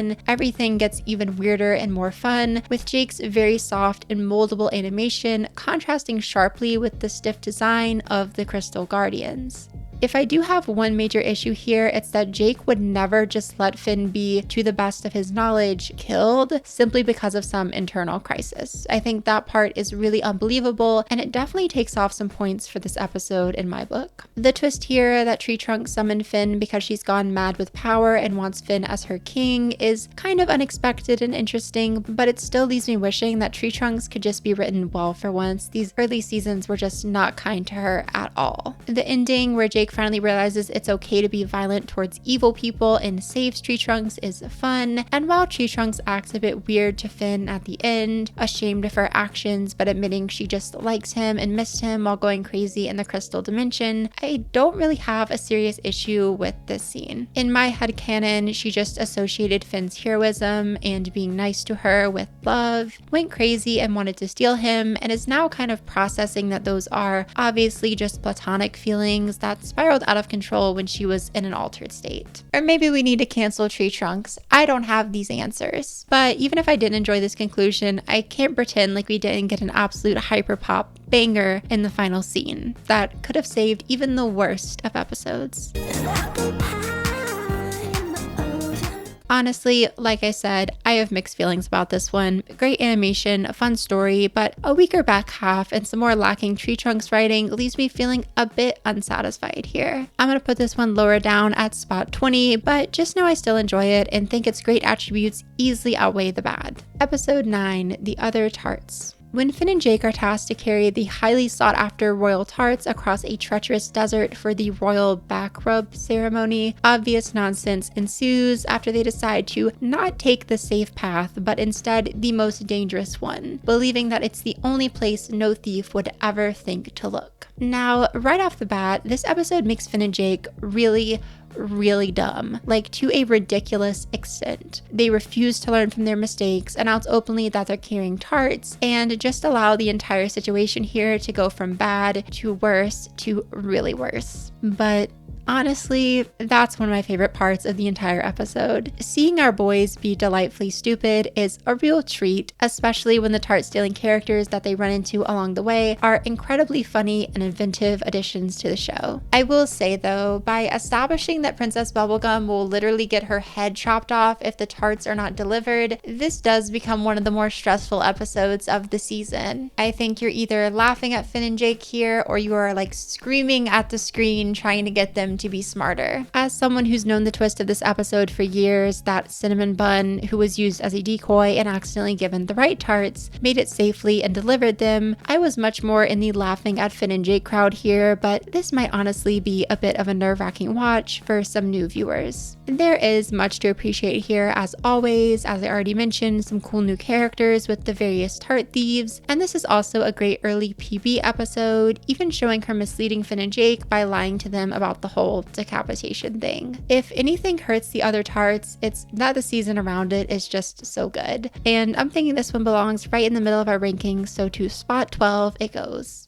Episode 10, To Cut a Woman's Hair. Last season, my bottom episode was one where a witch greatly inconvenienced Jake, and Finn was forced to go on a tedious quest to save him. And what can I say? I'm a creature of habit. That's right, I'm gonna go ahead and admit this is my lowest episode of the season up front, because there's really no point in dragging out that reveal. Honestly, this probably should have been pretty obvious if you've seen the episode. I doubt this is anyone's favorite, especially in a season as good as season 2. When a tree witch threatens to suck Jake into her bottomless bottom, another perfect example of Adventure Time being absolutely wild for a children's show, Finn is sent on a quest to find Princess Hair to help aid her balding problem. For what it's worth, I think this provides a cool opportunity to show off some princesses, specifically Muscle Princess and the Undead Beautiful Princess, and it also provides an important LSP update, which I know you've all been eager to hear, since this is when we learn she's run away from the Lumpy dimension and is now homeless.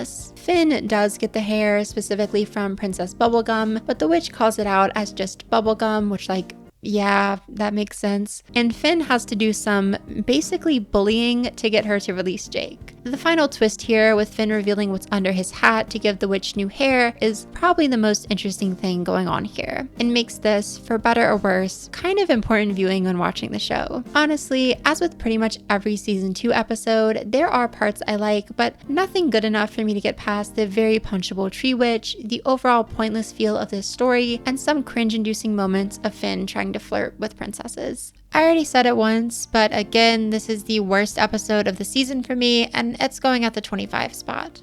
Episode 11, The Chamber of Frozen Blades. So we've already kind of discussed the redemption of the Ice King that's going on in season 2. And nowhere is that more apparent than in this episode, which follows Finn and Jake as they raid Ice King's house on a mission to capture him in the act of princess stealing. I absolutely adore how much we learn about Ice King here, not necessarily from his subplot of taking Gunter to the doctor, but instead from Finn and Jake snooping around his house. Every detail here makes the Ice King feel like such a well-rounded character, much more than the simple villain archetype he could sometimes be in season 1. The real highlight is obviously his hidden collection of ninja stuff, which Finn and Jake, massive ninja fans themselves, search and read through, leading to some really fun fight scenes and powers. This episode is also notable for 2 small character introductions of both Flambeau, a little fire dude, and a Dr. Princess, Oo's chief medical officer. And both these characters will come back in the show, and their minor roles here are wonderful and fun first appearances for both of them. While the ending of this episode feels a bit anticlimactic, with Gunter giving birth to a magical kitten, trust me, it's not as cool as I make it sound, and Finn and Jake just kicking the Ice King for a martial arts inspired freeze frame, the main plot here is a great one, and I count this as yet another in what will become a long string of exceptional Ice King episodes. Spot number 10 for me. Episode 12. Her parents. The best way to describe this episode is really just Adventure Time does meet the parents. Lady Rainicorn's mom and dad are coming to visit Jake for the first time, and given the history of Rainicorn dog wars, Jake fears the meeting will go horribly and that he'll never get to see Lady again, which I find a bit strange given the fact that Lady is probably like an adult, right? What follows is an episode that doesn't really capture me until the end, with most of the runtime made up of Jake disguising himself as a Rainicorn and allowing Finn to be abused in various ways with Lady's parents under the assumption that he's Jake's butler, and Jake being more than a little annoying and jerkish as he plays along.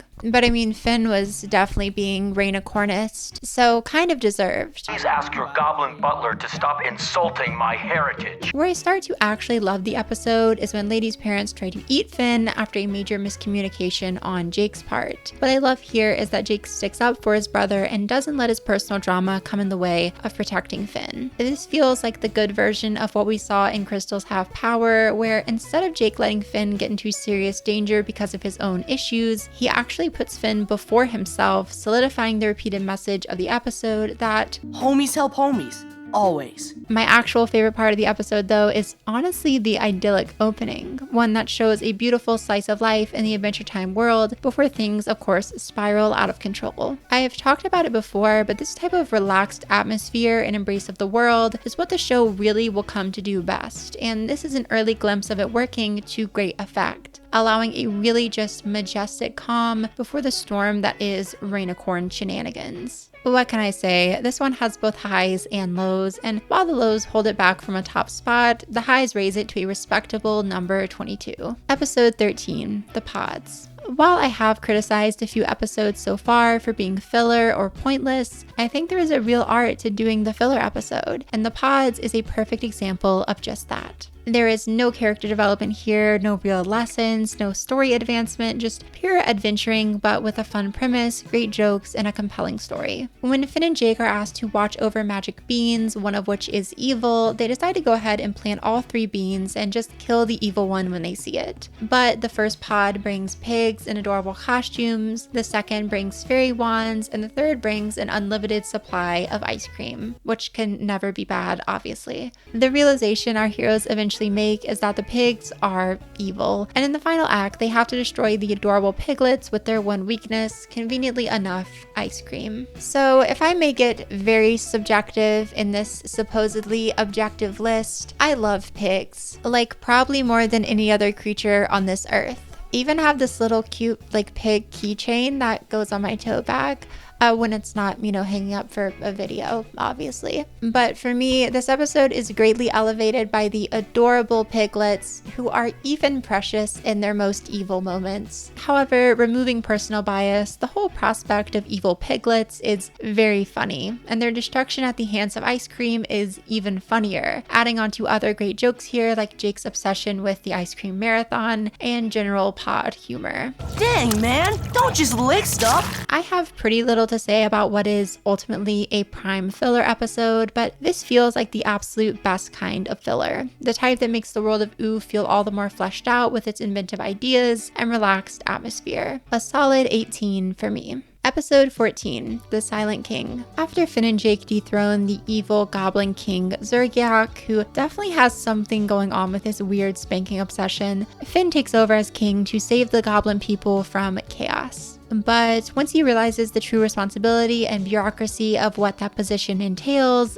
Finn starts to have serious second thoughts about his new role. This episode feels like a true improvement of something you might see in season 1. It's simple with a super basic premise that's easy to understand, but with imagination and some extremely great comedic writing, the episode avoids ever becoming forgettable to any extent. The sheer level of restrictions the king must face in Goblin society is hilarious, and the fact that every time Finn breaks a rule, his people think he's gone completely evil, provides both a real reason why Finn can't just do whatever he wants here, and also a source of more great jokes. Zergiak himself is fairly menacing, and I love his design, which is just super memorable and obviously evil. Also, his love for spanking, I really cannot stress, is like all-consuming.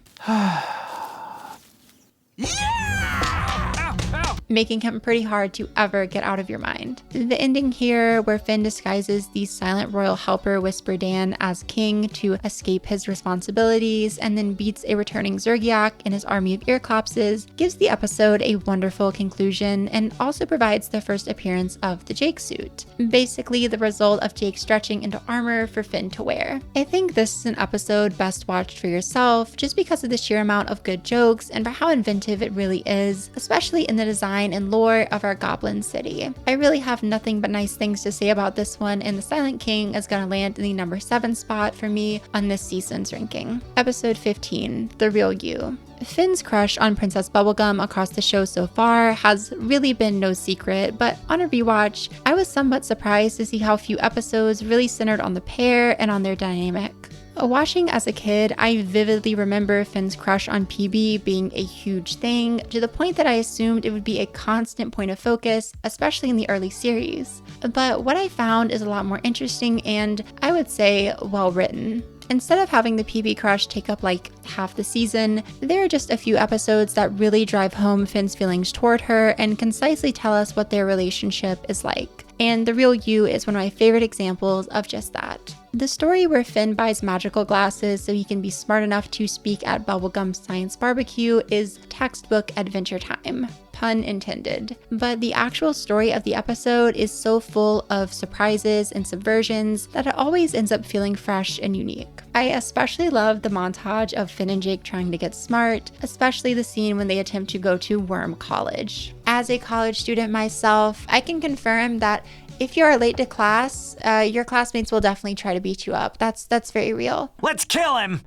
This is also a pretty great episode for PB as a character, completely removed from the Finn story, giving her the type of mom energy with the candy people that would become such a staple of her character later on, and also showing a more relaxed and realistic side of her away from all the princess stuff. And I think Finn's interactions with her here do provide a wonderful glimpse into what their relationship is really like, with Finn hopelessly obviously in love, and PB not quite oblivious, but definitely not taking it all too seriously. Finn eventually creates a black hole while wearing his nerd glasses and has to revert back to his normal self to save the day, delivering another pretty great lesson for this season, one about loving and appreciating who you are. I mean, let's remember the only reason Finn was asked to speak at the science barbecue in the first place was because PB thought he might bring a new and interesting perspective. The kiss on the cheek that Bubblegum gives Finn at the episode's end, of course, piles on to the will they won't they dynamics at play here, and while I've already said I hate the idea of this as a ship, I think this is a fairly telling moment for Bubblegum as an individual. With time, we'll come to recontextualize her actions in the first few seasons as her trying to just be the princess everyone desires, to completely lose herself in her role in Kingdom because she believes that's what she has to do to keep everyone safe. And filling the crush role for an aspiring hero is obviously something she views as part of that weird responsibility, although we will eventually learn that's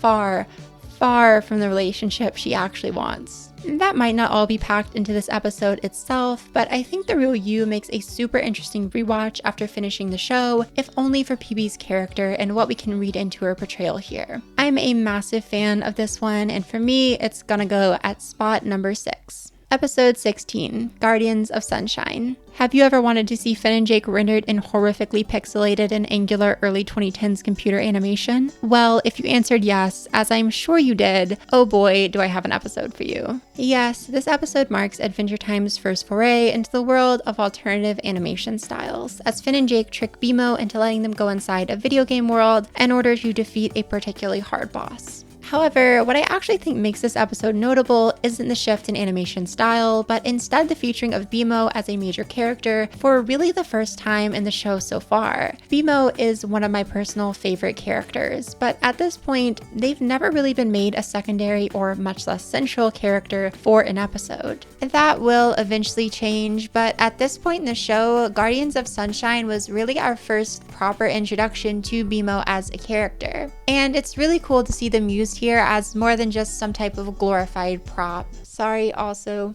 Me-Mow. I'm just being very evil to my plushies tonight. I'm sorry. While the animation here is ugly, as I already referenced, I think that's absolutely part of the joke, and I can only care so much about that when the video game portion of this episode is hilarious, with Jake immediately losing 2 of his 3 lives by burning to death, and Finn getting eaten and plopped out by a toad.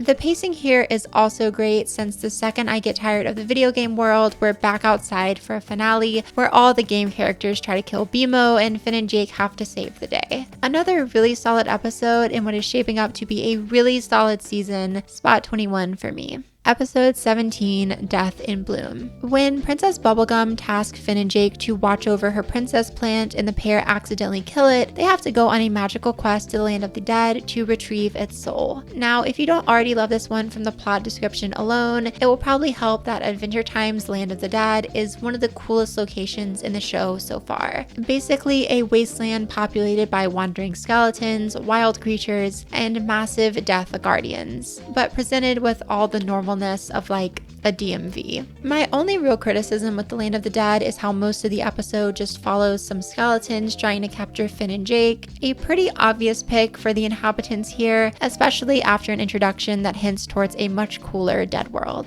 I would say Death himself makes up for that though, with the character being one of the more interesting in the entire series. And it helps that he's voiced by the amazing Miguel Ferrer, who I knew from his role in Twin Peaks, but has a very storied acting career outside of that. Ferrer sadly passed away in 2017, and it's cool to know that a new generation of kids will probably be introduced to his work through the amazing and intimidating performance that he gives here. After some antics trying to reach Death's castle, Finn very nearly dies after losing a musical battle with Death, and is only saved by telling Death that Peppermint Butler said hello. He's the one who took Finn and Jake to the dead world in the first place. This obviously hints at a much darker side of Peppermint Butler, and I just want to say that I love how the lore is getting expanded this season in small ways like this, because Peppermint Butler being kind of evil is definitely something that's going to come back throughout the series in a major way. It's also a very funny reveal and adds on to what is a pretty hilarious episode overall. I especially love Princess Bubblegum at the Veggie Village Technology Fair, where she encounters, oh my god, Stanley the Watermelon, I guess I was wrong about him never returning. And now all we really need is the limited HBO spin-off series. Death in Bloom also has what I still think is the funniest fart joke ever, probably. We've gotta be really, really quiet.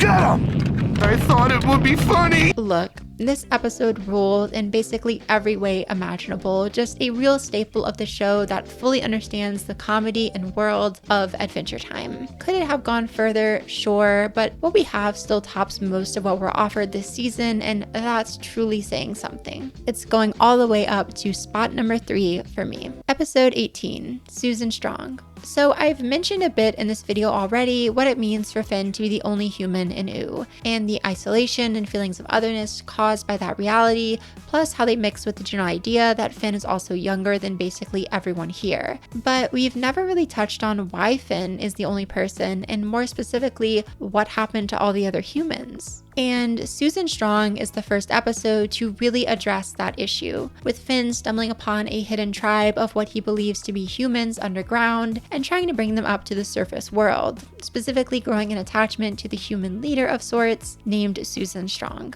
While I love such a big suggestion of a deeper story in the show, I was a bit disappointed by how kind of predictable and uneventful this episode really was, especially when there are other, much better Susan episodes throughout the series. I think the montage of Finn showing Susan around OO was absolutely adorable, but the ending, with Susan bringing all the other humans up to eat the Candy Kingdom and Finn inevitably having to stop them and send them back underground, left much to be desired. Although I do think the twist with the humans turning out to be fish people was cool, and the choice to leave it ambiguous as to if Susan is human or not makes for a good mystery that the episode leaves you to think about. For that reason, I do think this episode is one that sticks with me, but that's more so for how Susan's story would go later on and what it implies for the future of the show. Overall, I think this is just an episode with a cool premise that kind of fails to deliver on the ideas within. It's going at spot number 24 for me. Episode 19, Mystery Train. If I haven't already spelled it out, I personally love a good spooky Adventure Time episode, and those episodes just so happen to also be some of the very best. My highest ranked episodes are usually Marceline ones. I love Slumber Party Panic, and this trend is definitely going to continue as the series goes, but in terms of early era spooky episodes, few are as iconic as Mystery Train. For Finn's birthday, Jake plans a surprise, but the pair have to ride a train to reach it. When candy people start showing up dead on the train though, it's up to Finn to solve the mystery in what is an Adventure Time version of Murder on the Orient Express. And I have to say, seeing this type of murder mystery done in the Adventure Time world is great, and allows for some small glimpses into the lives of lesser seen candy characters like Colonel Candy Corn, a reoccurring character who's given a bit of development here. I also love the mysterious and creepy conductor. I'm not weird and creepy.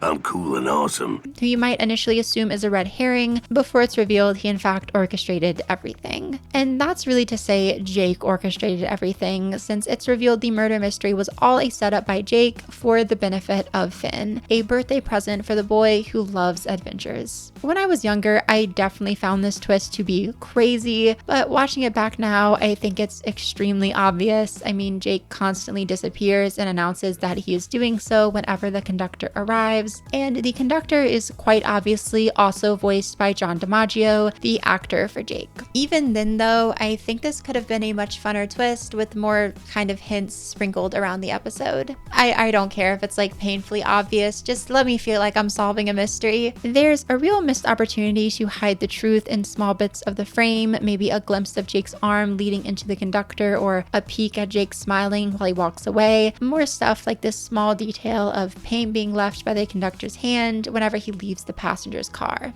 And on the subject of criticism, I think Finn is a little bit too relaxed about the deaths of candy citizens in this episode. Maybe he's thinking of the revival serum from episode 1 as a means to revive the train passengers, but that's never spelled out, and he appears just a bit too nonchalant about the whole thing. But those are small issues in what is an otherwise delightful, atmospheric, and at times genuinely unsettling episode of the show. I think this one has earned, at the least, my number 11 spot. Episode 20, Go With Me. What's the only thing better than a Marcy episode? a Marcy and Princess Bubblegum episode, of course. Yeah, when my two favorite characters share an episode, it's basically destined to be a top of the season contender, and their first ever crossover is really no exception. When Finn wants to go to a couple's movie night, his first choice to take is obviously Princess Bubblegum, but after she politely turns him down, Finn ends up caught in a web of bad advice to win her over, spun by Jake and a returning vampire queen. First off, with this episode, let's talk about the vibe. This is, for the most part, a chill and relaxed nighttime episode and has the slice of life feel I've talked about the show being great at before. There is no crazy threat, no epic final fight, just an exploration of these characters, their world, and their relationships. Secondly, the music here is amazing. This is easily the best scored episode of the series yet, and I love the music present in almost every scene that helps build on the relaxed and comforting nature of the whole experience. He seems pretty ticked.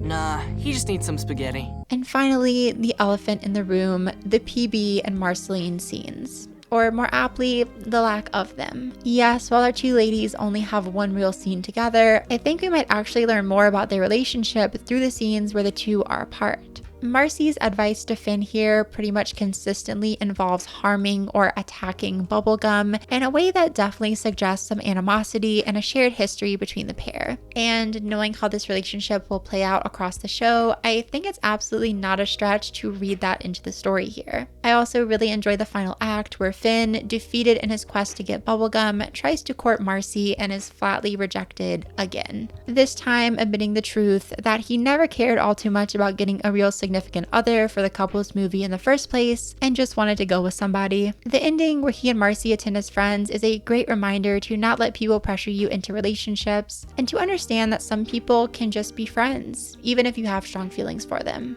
Love for someone else doesn't necessarily have to be romantic, and that's honestly a lesson I probably needed to hear as a kid before I ever even started dating. I have nothing but praise for this one. It's a laid-back lesson about friendship, doing your own thing, and truly valuing relationships with others as more than simply romantic. It's funny, it's cute, it's classic Adventure Time with an extra bit of flair, and for me, it's going up to spot number 5. Episode 21, Belly of the Beast. I feel like every cartoon eventually has an episode where the main characters travel into someone or something's body. It's like a staple of animation for some reason, and because of that fact, I did go into my rewatch of this episode a bit hesitant, expecting something generic and boring. But Belly of the Beast, in classic Adventure Time style, completely makes this tired animation trope all its own. The crux of the episode is Finn and Jake trying to convince a group of partying bears to leave the stomach of a big monster where they have set up the ultimate rave, only to be stopped and set back at every turn, whether it's by the bears who don't care, the monster who just wants them out, or the mysterious leader of the bears, Party Pat, played by Andy Samberg as this ethereal-ass hipster in one of my favorite Adventure Time cameos, period. I'm the chief. This is an episode that feels like it goes by so fast, but that's truly just a testament to the pacing. From the hilarious intro where Finn and Jake assume they're together dreaming, to their sad song about food used to distract the bears from partying, to the finale where everyone exits the monster's, exit. Everything flows so smoothly. Poor choice of words there, but you get it. And this makes for just such a relaxing and enjoyable watch as a result. Another excellent example of Adventure Time doing something creative with what could have otherwise been a standard premise. I'm putting this one at the number 15 spot, and sorry I don't have more to say about it. Episode 22, The Limit. Jake's powers have always been kind of an unaddressed staple of the show, just existing and occasionally helping our heroes out of dangerous situations, at least when Jake feels like it. But the stretchy powers have yet to be really explored, never mind put to the test. And this episode seeks to right that wrong, with Finn and Jake on a mission through a labyrinthian maze in search of a wishmaster that will grant them their one true desire, the ancient psychic tandem war elephant. Obviously. So they don't get lost, Jake uses his body as a tether to the entrance, but as he stretches further and further, he slowly gets weaker and weaker, ever closer to reaching the titular limit of the episode. And I have to compliment the production design here because this maze does truly feel endless. And with every passing scene, you fully understand how hard this is getting on Jake's body, with his torso getting used to trap monsters and solve puzzles, all while he stretches onwards. The hot dog nights that accompany Finn and Jake on their adventure here are easily the weak point of the episode, if you ask me, just for how little common sense they possess. But they do have their funny moments here and there. I wish to blow up. I mean, like, get big.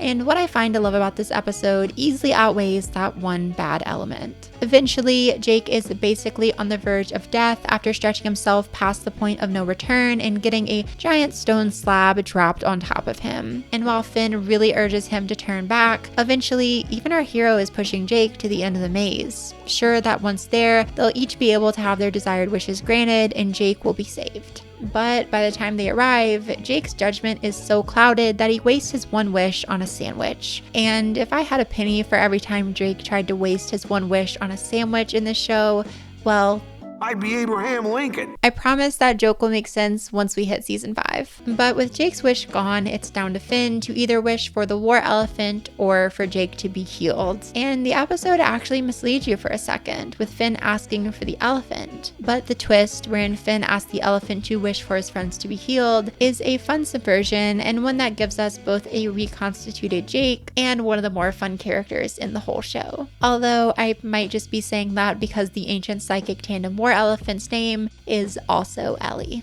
While I have my criticisms with this one, it's certainly a welcome addition to the season and shows Adventure Time once again exploring its world and characters in a very natural and inventive way. Spot number 16 for me. Episode 23, Video Makers. When Finn and Jake get scared off showing movies for their film club because of a copyright warning, the pair set out to record their own movie for screening at the club's next meeting. Tensions inevitably arise when Finn and Jake can't agree on what they want the content of their film to be, leading to a beyond troubled production. And this is just a really fun episode, more of that low-stakes storytelling that I adore. The framing device of making a movie allows for small vignettes of life all throughout OO that add character and depth to the world, but I feel we never lose focus on the main core of the episode, the relationship between Finn and Jake. The conflict between the pair slowly grows and grows across the story, but always in a way that feels believable, building up to one of my favorite endings to an episode so far, where Me-Mow debuts their edit of the movie for the film club and reveals it's actually all just footage of Finn and Jake being friends and helping one another out. Paired with a great song sung by Me-Mow, this becomes not only a heartwarming climax, but another early example of Me-Mow shining and being developed as a character.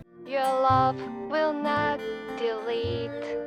This is definitely a comfort episode through and through, capturing what makes Adventure Time special in a really simple and obvious way. And with the knowledge of what our next 2 episodes will hold, I think Video Makers provides a great moment of levity before the most serious and high stakes point of the show so far. And this one is going at spot number 13. Episodes 24 and 25, Mortal Folly / Mortal Recoil. And so we now arrive at the series' first ever 2-parter, and I have to say it doesn't disappoint. As I mentioned at the start of this whole ranking, we're doing 2-parters as essentially one big episode, so I'll be evaluating both halves of the story here as just one big thing, and that's great for us since individually these episodes would still rank pretty high. Together though, they make up one of the season's absolute high points, and despite being one of the weaker 2-parters in the show, if you ask me, these episodes mark the beginning of much bigger, better, and more engaging stories in the series overall. If you'll reflect back to the His Hero episode of season 1, there was a blink and you'll miss it scene of Billy casting down a character called the Lich, a seemingly one-off villain only used to elevate Billy as a hero. But as it turns out, the Lich is a much more important and much more storied antagonist, one with an unsatisfiable hunger for annihilating all life as we know it. Immortal Folly is the first half of our 2-parter and is all about his return after a snail from Finn's pack falls under the Lich's spell and sets the ultimate evil free. And almost immediately, the stakes here are set through the roof. PB assuring Finn and Jake that if they fail on this mission, the Lich will kill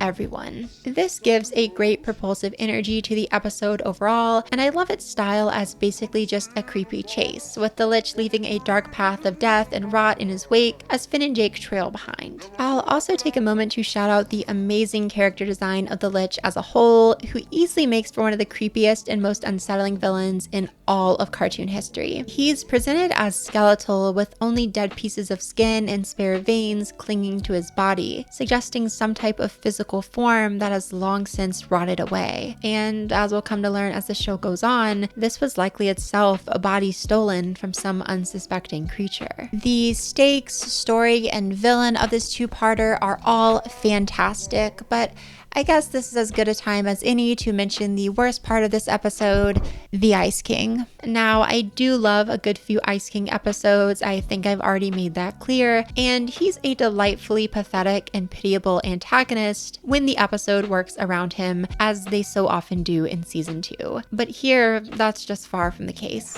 Ice King just shows up consistently as a nuisance here, getting in the way of Finn and Jake, kidnapping PB, and just generally being annoying. He's a very obvious bad mark on what makes for an otherwise amazing moment in the show, and nowhere is that more clear than in the ending of Mortal Folly. You see, there's a great conclusion here, where the Lich gets to be truly terrifying and intimidating before Finn manages to defeat him with the power of love, or more fittingly,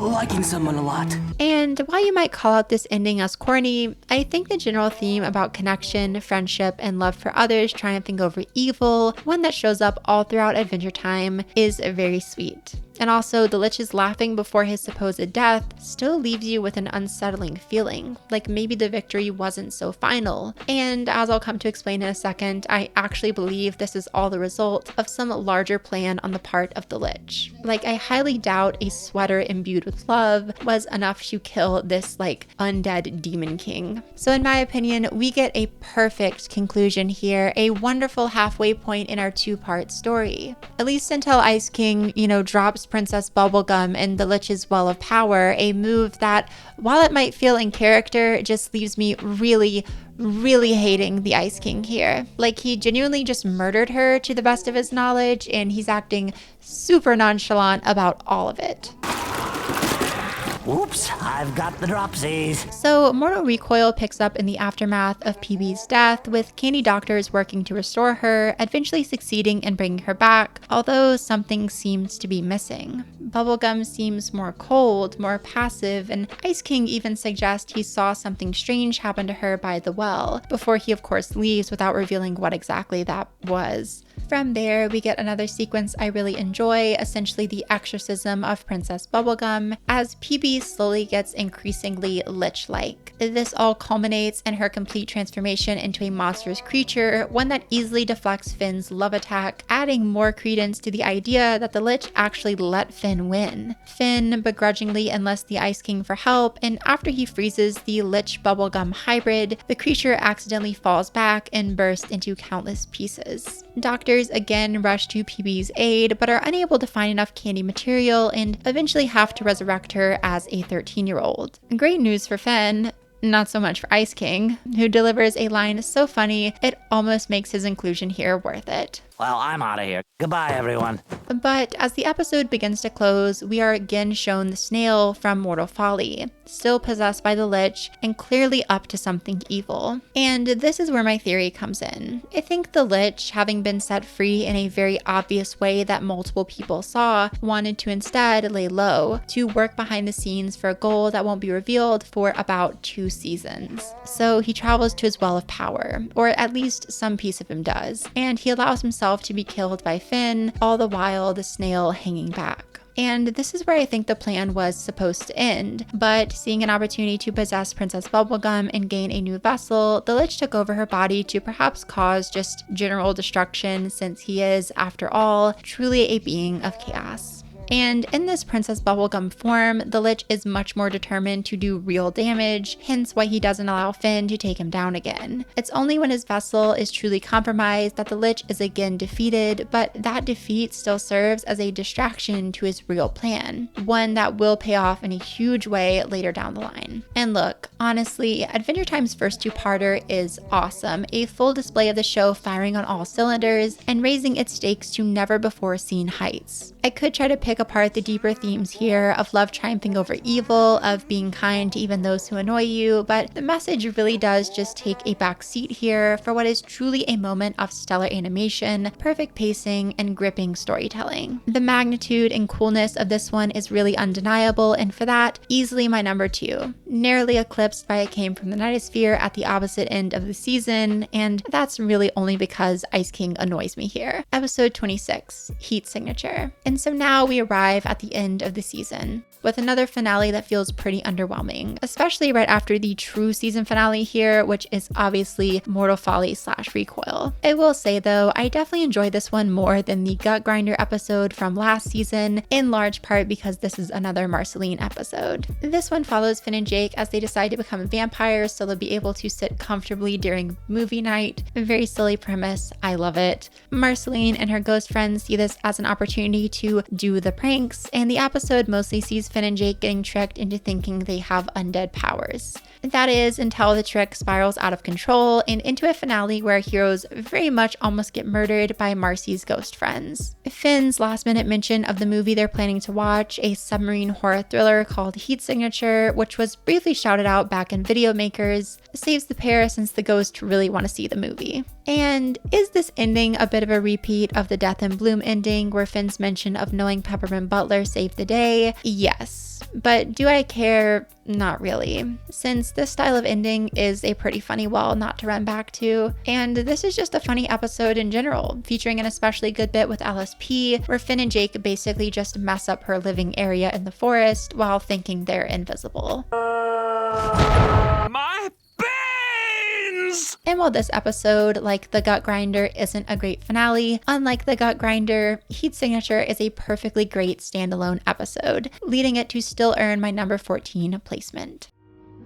Season 2 review. Looking back on this season, literal years after I'd seen some of these episodes, was honestly a wonderful experience. Season 2 definitely delivers on the simple fun of classic Adventure Time, but still manages to feel fleshed out in a way that Season 1 never really did. While this leads me to feel more mixed on some episodes since they can often bring both good and bad elements, I'm just happy to have something more to work with than this one is funny or this one has good animation. I appreciate how character relationships get fleshed out here and how the show uses this season to really refine its overall style and aesthetic. While I still don't think the show starts running at full speed until season 3, the crop of episodes presented here were still amazing, and I'm shocked at how consistent the show was so soon into its run. I also adore how the lore and world was expanded this season, whether that was through giving characters backstory as they did with Marceline, showing characters in more diverse settings and roles as they did with PB, or just having Mortal Folly / Recoil begin the first overarching narrative of the show. Look, I was really impressed with this season, and while I'm even more excited to cover season 3, I think these early episodes are only getting better and better. So this is definitely over season 1 for me, and I am going to give it a comfortable 8 out of 10. On to the next.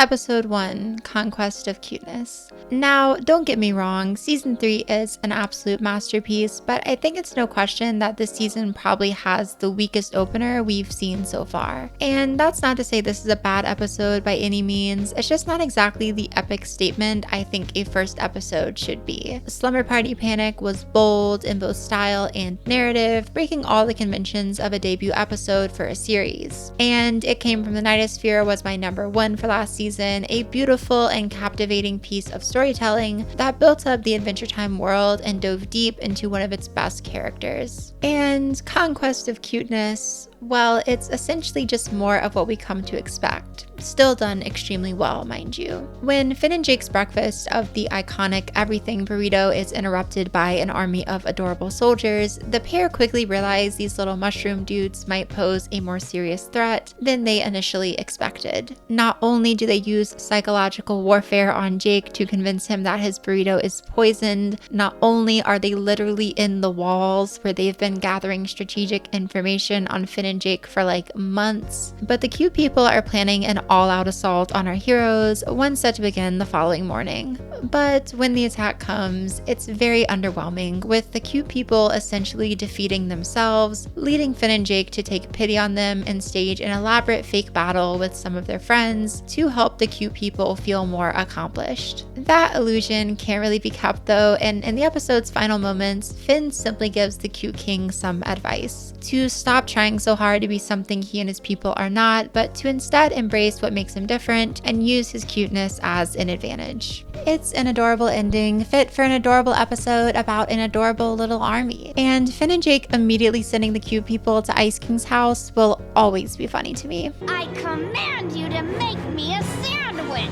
Okay. I also find Jake's paranoia throughout the whole episode to be hilarious, and I would even say there's some good LSP stuff here, proving that the right amount of her character can go a long way. This is, as I already said, just business as usual for Adventure Time, and while I want more from a season opener, especially from the opener for a season as great as this one, I think there is beauty in starting off small with an episode that places the show's central values of heroism, empathy, and kindness first. I can't rank this too high because the rest of the season is just so amazing, but it's definitely not last tier. And honestly, I think it might fare a lot better than many of the episodes we've covered so far in the full series ranking. Spot 24. Episode 2, Morituri Te Salutamus. Now this is a way to kick off a season. I feel like almost every season of Adventure Time inevitably includes an episode or two that could have easily slotted premise-wise into season 1, almost as if to flex about how much better the show gets with time. While Conquest of Cuteness kind of served that purpose, this episode is absolutely an example of the show highlighting its growth, with a story that could have been pulled straight from the middle of season 1, but is given the creativity, gravitas, and deeper themes of season 3. The episode essentially follows Finn and Jake as they willingly enter the gladiatorial dome of the Fight King, an ancient warrior who promises glory to those who will fight in his arena, if of course they can defeat his army of gladiator ghosts who he traps alongside Finn and Jake inside the stadium. And on a surface glance, this provides about everything you could want from an Adventure Time episode. Dynamic action scenes, great animation, and even a wonderful song in the form of Jake's On a Tropical Island, which he writes in the fighter pit while Finn actually goes out and does combat with the gladiators.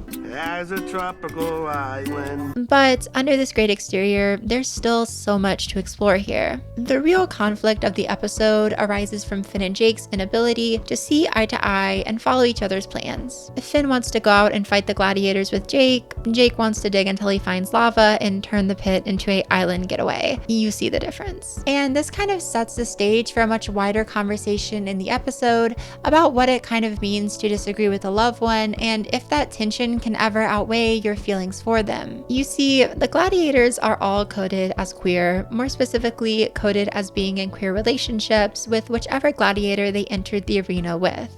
When they're sent out to fight Finn, all the soldiers can only cry and call out for their loves, begging for forgiveness the entire time. And the story of the episode, where the Fight King tries to mind control Finn into murdering Jake, makes these ghost characters all the more tragic. While the Fight King's control over Finn is revealed to be an act put on by our hero, we might assume that type of manipulation has worked in the past on other victims, and that these gladiatorial couples were lured into the arena, trapped there, and eventually forced to fight to the death, one murdering the other, realizing their mistake, and then ending their own life in grief. It's a bit of tragic subtext that only becomes more apparent on subsequent rewatches. But the real beauty of giving this location and its inhabitants a backstory is how it's able to comment on Finn and Jake's relationship and on the themes of the episode overall. Like I said, the episode rests on the idea that Finn and Jake have fundamental issues with one another, small problems that interfere with their ability to work together, and the Fight King seeks to expand on those issues to the point that either Finn or Jake murders the other in a blind rage. But the reveal that the Fight King never had control over Finn here and that it was all part of Finn's plan shows simultaneously how issues and differences are a normal, functional part of friendships, and how our feelings for our loved ones will always be stronger than our problems with them. Above all else, this message really speaks to where Finn and Jake are at this point in the show. To go back to the ghost, while the other gladiators gladiators represent figures so completely consumed by their desire for personal glory and victory that they would kill their own lovers, Finn and Jake have become experienced adventurers by this point and know better than to go after their closest companion. It almost feels, to me at least, like the creators directly telling us, yes, we know this started out as a show about adventurers and two characters who were a little immature, but look how far it's come. Look how strong their bond is and how their adventuring now comes second to their ability to empathize and do the right thing, even in difficult situations. The gladiators kind of become this dark mirror of Finn and Jake here, possibly what Finn and Jake could have themselves become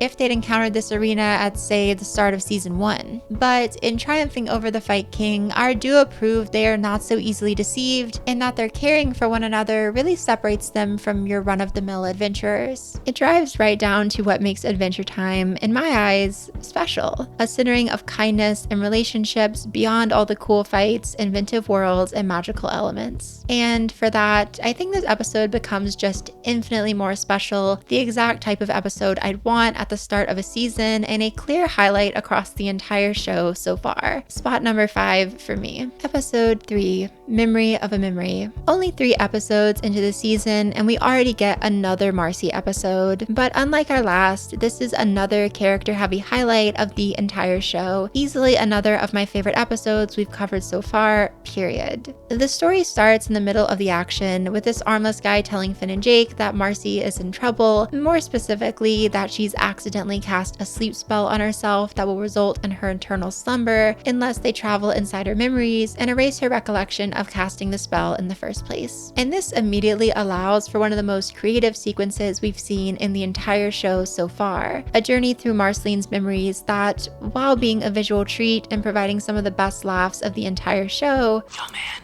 What? Don't eat those.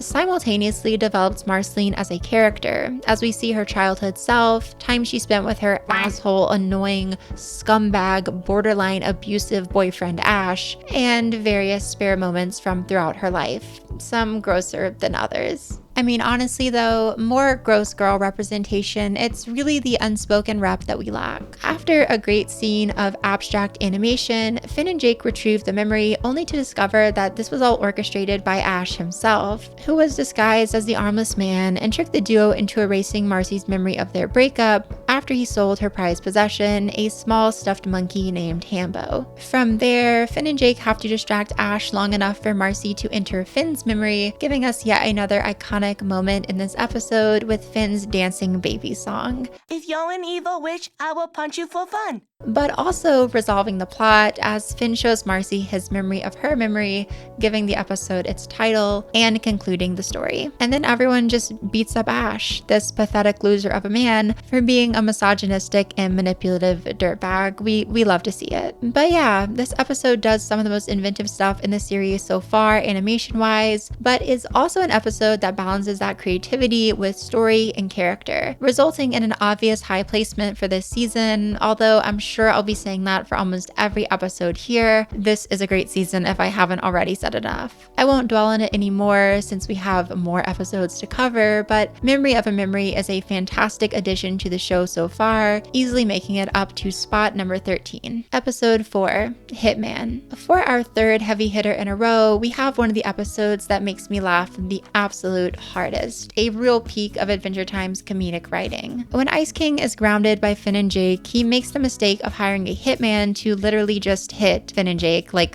give them a punch. Of course, the hitman he summons is bent on murdering the pair, and the jokes they manage to mine from Finn and Jake almost being killed while Ice King tries to save them are iconic. Eventually, Ice King realizes what's going on, so he hires a hitman to take care of Scorcher, our fire-based antagonist for this episode, who just refuses to leave a job unfulfilled. The hitman is of course destroyed almost instantly, and Ice King is forced to create a distraction so he can free Scorcher, leading to one of the best gags in the whole show. Someone got hit in the boing lines. Hit in the boing lines. Somebody got hit in them. Peace out! The sheer comedic peak of this strong and silent, probably mass murderer just having to look to see if someone got hit in the balls is unmatched in my book. And as Ice King rushes towards the treehouse, we get a glimpse of Jake having some type of existential crisis because he and Finn have been eating the meat of Meat Man, this unseen character who I guess supplies meat for people. I don't get it exactly, but it also makes me laugh. The plot eventually resolves when Ice King freezes Finn and Jake, lowering their body temperatures to the point that Scorcher believes them to be dead. And I mean, they effectively are, which is probably the reason Scorcher never comes back for them later in the show, if we're being honest. I love the idea that Ice King just straight up killed Finn and Jake for a bit, and instead of immediately bringing them back, he just sat on their corpses. Now, unlike in the previous 2 episodes, there is no deeper message here, no abstract animated flair, but this is just a funny ass episode. I often see scenes from this one shared online, and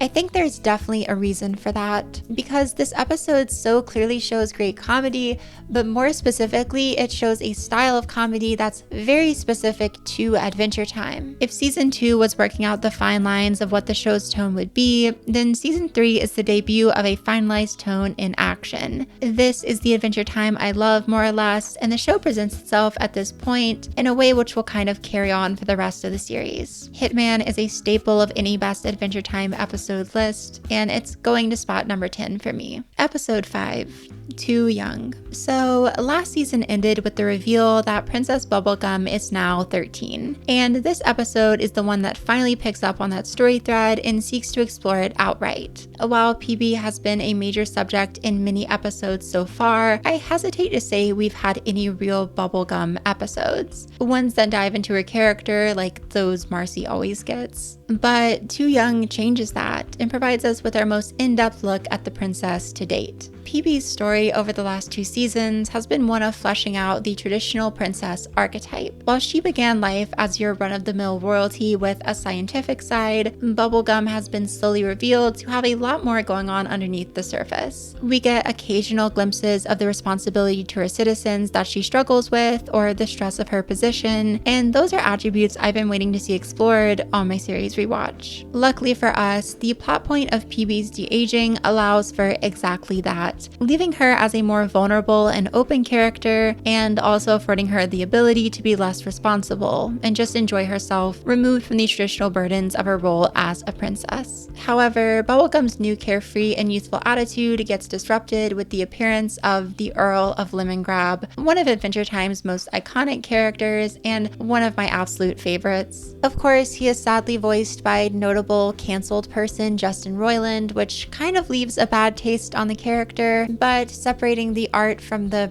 voice actor, I can still appreciate Lemongrab here, especially for how funny he is, just kind of coming into the Candy Kingdom and ordering people into the dungeon immediately for nothing.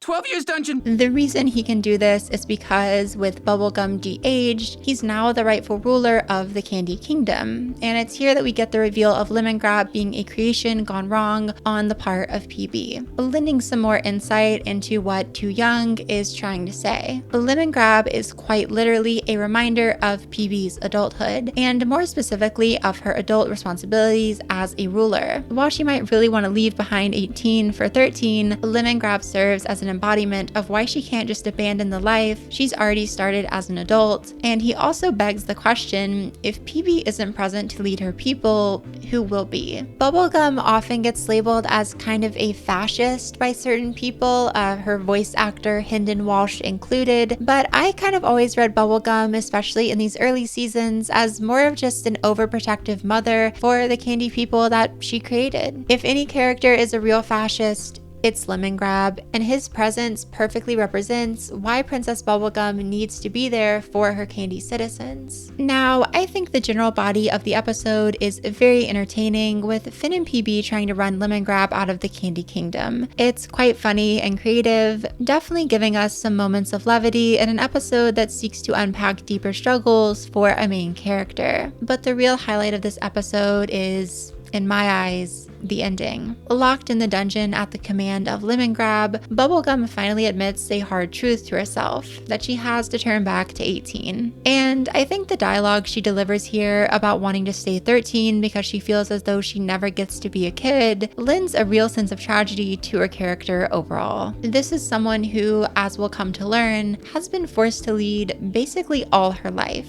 Always pushed to be the adult for herself and rarely ever having anyone to rely on for support. She had to grow up fast, and this was her shot to have the childhood she so desperately wanted all her life. But adult responsibility, as it always has for her, came knocking, and now she has to give it all away. With the help of her candy people, Bubblegum returns to her former self, but not before kissing Finn in a scene that feels really bittersweet, honestly, simultaneously allowing Bubblegum one last 13-year-old experience, that of a childhood crush, but also leading us to wonder if the pair might have actually worked as a couple in some alternate timeline or world. Sadly, we don't get to figure that out, as Bubblegum returns to her former self, exiles Lemongrab, and goes back to her very guarded and professional ways. Although we now know the deeper conflict under the surface, the struggle of an adult who never got to be a kid. The episode ends with focus back on Finn and his eternal longing, but this really is an episode about PB first and foremost. While a few of the highlights in character development here are informed by later episodes in the series and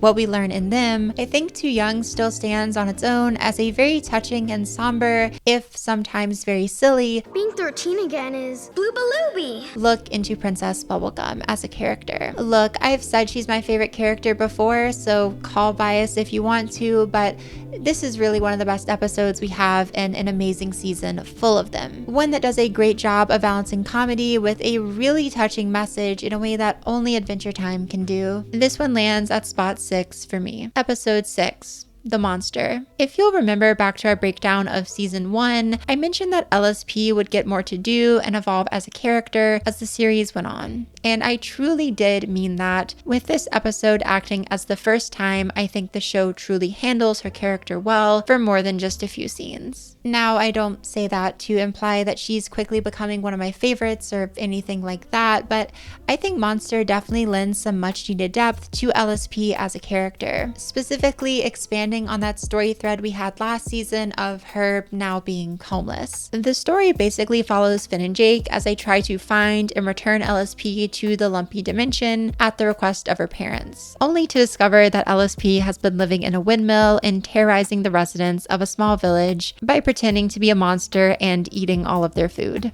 It's a pretty funny setup, but the true highlight of the episode is definitely LSP giving the backstory of how she got to that point, and giving us a flashback that includes running away from home because her parents wanted her to move back in, trying to build shelter in the wilderness, and joining up with a pack of wolves who eventually kick her out because she's too nosy, or maybe it's because they're just wolves. It's left highly ambiguous. And this section of the episode obviously provides some genuinely funny LSP scenes, but most importantly, I think it gives motivation to LSP as a person. We see her as someone who does have legitimate struggles in her life, and I think feels the pressure of others counting her out, although she might deny that. She becomes someone just trying to do her best in a world that's more than a little foreign to her, especially given a sheltered upbringing. While you might hear that and just assume she becomes an entitled character, I think the writers here actually do a good job of making her charming and sympathetic, even if she's a bit detached from reality. This all provides a genuinely interesting angle to her character that hasn't been seen before, and it's an angle that will be carried over into multiple other LSP episodes throughout the series. It also allows for a relatively uplifting ending, with LSP starting to miss her parents and apologizing to the villagers she terrorized.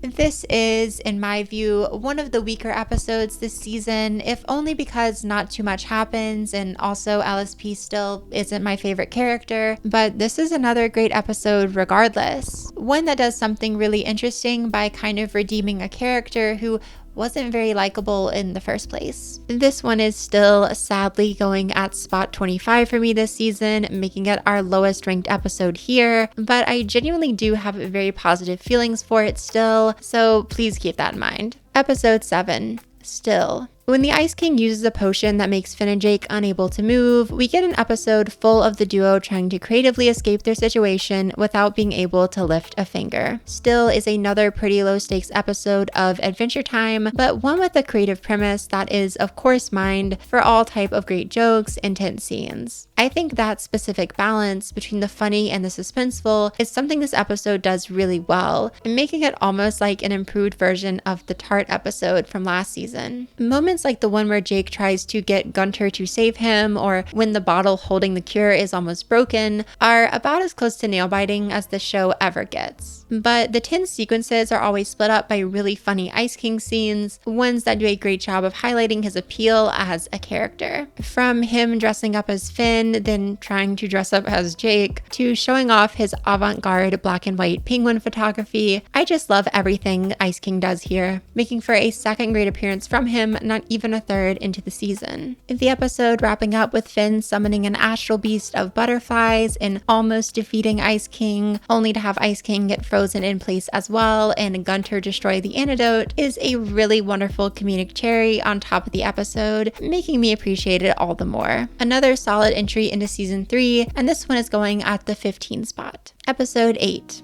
Wizard Battle. Wizard from season 1 was a clear highlight for me just for the sheer level of cool characters, great animation, and interesting spells on display in it. So it should come as no surprise that I'm also a huge fan of this episode, a return to the magical side of Adventure Time for an awesome wizard battle, as the title implies. Right off the bat, I cannot get enough of the great character designs here. My biggest complaint with this episode has to just be that more time wasn't devoted to the wonderful assortment of wizards on display, because they're all just so great to look at. I'm also quite a big fan of the story here, with Finn and Jake infiltrating Wizard Battle to stop the Ice King from cheating his way to victory, and also because Finn really wants the prize of a kiss from Princess Bubblegum. I also love how this prize seems tailor-made to Finn, and how the show is extremely aware of that, with some of the wizards even calling out that the prize sucks, and some of the lady wizards being especially upset for understandable reasons.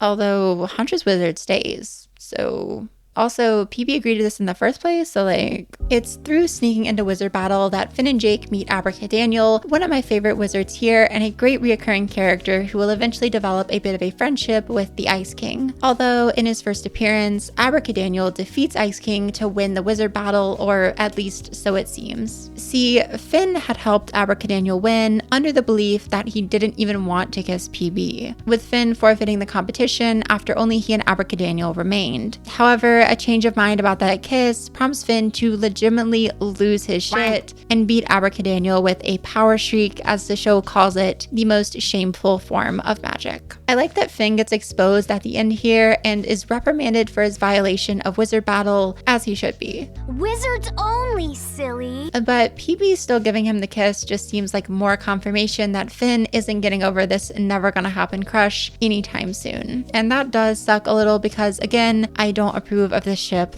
at all. Ultimately, Wizard Battle is a cool episode full of great designs and a pretty entertaining plot, although it seems like the whole battle part of the episode wraps up fairly quickly. This is one I would have liked to see go further, but as it stands, it's still an excellent addition to the season, and I'm gonna put this one at a very respectable 22 spot. Episode 9, Fionna and Cake. Look, this is really an episode that precedes itself, one of the most watched and talked about in all of Adventure Time, so well known in fact that we're now getting an entire mini-series about the Fionna and Cake universe at the end of this month. And like I said, I would love to give it a ranking and review once it wraps up. Like, share, comment, subscribe, notifications, everything to make that happen. Check out my Patreon. But this is the gender swapped Adventure Time episode, plain and simple, with every character gender flipped. And while that premise alone doesn't scream great episode, and honestly does little to change the plot of the show, I think the way this idea gets handled is really fun, and the writing on Fionna and Cake episode just always happens to be top tier. The debut of the pair is no exception, with this episode coming as a clear highlight of an already wonderful season. The plot here is fairly simple, a love story between Fionna and Prince Gumball, the male stand-in for PB. And while I've never loved the ship between PB and Finn, here I don't so much mind the relationship between Gumball and Fionna. For one, Fionna seems to be aged up a good bit from Finn here. All my online research seemed to confirm this fact, and her voice actor was, unlike Finn's actor Jeremy Shada, a full adult when she recorded this, implying her character is closer to 18 and making the romance between her and Gumball much less creepy. Additionally, gender swapping these characters leads to a change in their dynamic that makes their relationship so much more likable. Gumball is still as much of a science nerd as PB, but now he's also a bit of a himbo and much more obviously a dork, evening the playing field between he and Fionna, who, just like Finn, is also a bit of a dorky character herself. The episode starts with a face-off against the Ice Queen, who Fionna has to save Gumball from, and then Gumball just starts persistently going after Fionna romantically, with an elaborate date, compliment showers, and a genuinely great song sung beautifully by Gumball's guest voice actor Neil Patrick Harris. Keep us apart. It all results in Fionna attending a candy ball as the prince's date, and the reveal that Gumball has secretly been the Ice Queen in disguise the whole episode, which is actually really messed up if you think about it. Like, she kept this illusion going on for a very long time. But I genuinely love the message we get at the end here, with Fionna rejecting in advance from the real Gumball to instead affirm that she'll know what's right for her when the time comes, and she doesn't need a man in her life unless she really wants one. It's kind of something that speaks to her maturity overall and is honestly a wonderful lesson, especially for young girls. But it is, of course, interrupted when Fionna goes on a massive rant about how she would love to date the Ice King. For you see, this was all an elaborate fan fiction written by our favorite sad old man that he's been reading to Finn and Jake the whole episode. A great reveal that never fails to make me laugh, and one that gives an actual purpose in the mainline story to this episode and the wider Fionna and Cake universe as a whole. I also love how horrified by Ice King's story Finn is, because yeah. The end. Anyways, this is a very fun episode, one that I think is truly made by its great writing and understanding of character. While there will be more Fionna and Cake to come, and a whole bunch more if you count the upcoming series, I think this is a fantastic introduction to Adventure Time's gender-swapped world and gives us much to look forward to in the future of Fionna and Cake stories across the show. And this one is going to land at spot number 14 on my list. Episode 10, What Was Missing? Welp, here we are. The first ever perfect episode of Adventure Time. Yeah, I said it. While I've loved a lot of the stuff we've talked about so far, What Was Missing marks for me a pivotal moment in the show, one where it stops being just a good cartoon and moves into real masterpiece territory. And this isn't some small change. This is like the writers did something so amazing here that it blows the rest of the series so far out of the water level stuff. Look, I probably don't need to sell you on this episode. If you're like me, maybe you remember the premiere back in the year of our Lord 2011 and used to watch this one all the time when Cartoon Network would rerun it because it was one of their favorite episodes to air. But I don't know if people really remember how good this episode is, so I want to talk about it. It has been such an iconic piece of my childhood for so long that I kind of forgot why it's regarded as such a good episode in the first place, and oh my lord, does it hold up on a rewatch. So the episode begins with Finn secretly cuddling a piece of Princess Bubblegum's hair when the Door Lord appears and snatches it away, along with Me-Mow's controller and Jake's baby blanket. And I love the Door Lord, man. This is an all-time great villain with an interesting design and really fun powers. And basically, he can just create doors to anywhere and does exactly that, hopping to the Candy Kingdom and then to Marceline's house to steal personal objects from PB and Marcy as well. All four of our main characters, plus Me-Mow, because they're not really that much of a factor in this episode, chase down the Door Lord until they get to a massive door that they can't get through. The door flashes a message telling them that it will only open for a genuine band, so they all decide to play a song together. And the first one doesn't go perfectly. Marceline starts calling out Bubblegum quite obviously, gives us this classic TikTok audio. Oh, you don't like that? Or do you just not like me? And the door seems to be responding well until she starts opening up a little too much about how much she actually cares for PB and then decides to stop her song, the door responding negatively. Tensions are now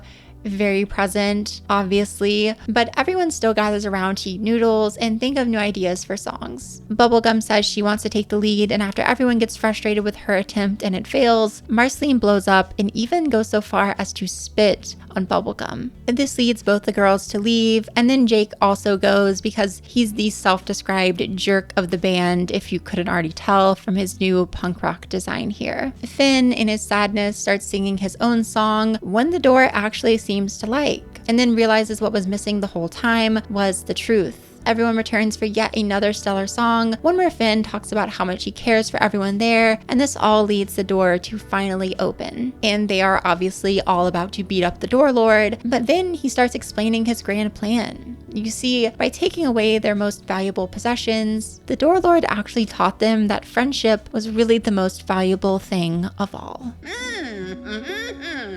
Okay. Yeah, so this is one of my favorite jokes in the entire show. So everyone gets their stuff back. Jake his blanket, Finn his hair wad, and PB a rock shirt given to her by Marceline. Trust that this shirt will return many times before the series end, and even a little bit after it. And it's revealed here that Marceline didn't lose anything at all, but instead only wanted to hang out with everyone. A plot twist that gets her to chase all her leads away, and a cute ending for this wonderful episode. So if we're going to analyze this one a bit deeper, as we most definitely are, we need to get something out of the way up top. What was missing is super gay. If you didn't notice, Marceline and PB are heavily implied here to have been in a relationship, something that, spoiler alert, would later be made very explicit. But here, it's just glorious lesbian subtext that I have personally been eating up for like the last 12 years. Thank you, Rebecca Sugar, who helped write and storyboard this episode, is themselves non-binary and bisexual, and originally proposed this idea that Bubblegum and Marceline were once in a relationship.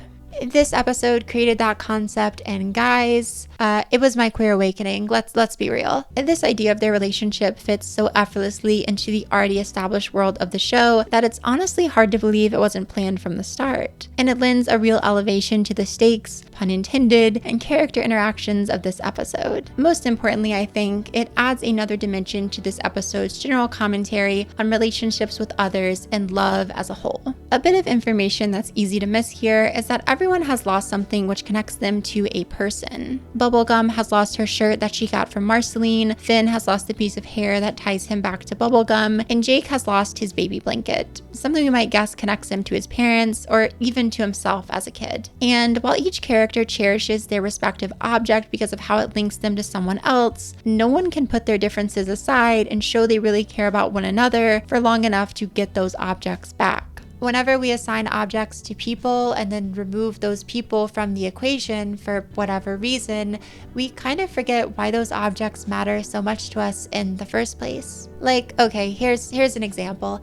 I love this little turtle Squishmallow, and I love it so much because my sister gave it to me. But as I grow further and further apart from her because of school and other things, I kind of forget why this thing means so much to me in the first place. All I know is that it means something to me. This object that once connected me to a person has slowly become detached from them with space and time. And I hesitate to say object because this is actually my boy, Henry. So, not an object, very much a little squishy dude. And a byproduct of connecting people with objects is that we can sometimes reduce those people down to really restrictive labels if we don't remember why we loved them in the first place. With distance, these objects become really narrow windows into who our loved ones are. All the characters in this episode are real people, in the Adventure Time world, of course. People fleshed out with lives, backstories, hopes, aspirations, and dreams. However, through these objects, they are an ex you miss, or a crush you have, not quite the full people that they really are. This entire framing device of the stuff being stolen is really just a vehicle to tell a story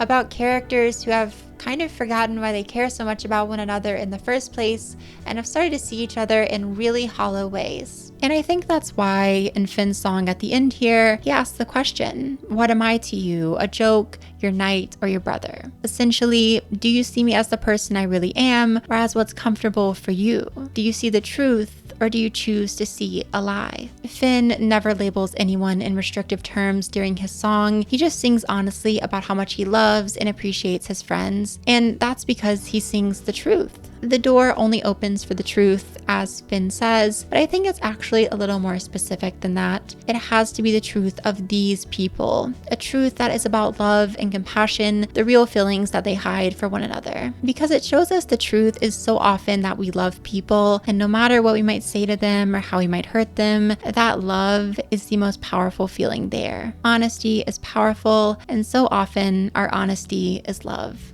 And the connection between love and musical harmony is really one of the most prevalent themes in the entire show, so I think it's awesome that we get to see it on full display in this episode. I love Marceline's song in this episode so much in particular because it fully shows the message of what was missing. It starts off honest, really getting into what she feels about Bubblegum, their complicated past, and how she sees her as more than just a bad ex. But when Marcy tries to force that stereotype onto her and just leave it there to only unravel the surface of her feelings for Pee-Pee, that's when everything falls apart. Because it's not honest, it's just what she wants to see. And that honesty is what was missing. That love is what was missing. And the truth, that's what was missing. Genuinely beautiful episode. It's my number one for the season, obviously. Episode 11, Apple Thief. Another season, another Tree Trunks episode. We've had one I didn't like so much, one I was pretty mixed on, and now, thankfully, one I can firmly say I enjoy. When Tree Trunks' apples turn up missing, she enlists Finn and Jake on a journey through the seedy underbelly of Ooh to get them back.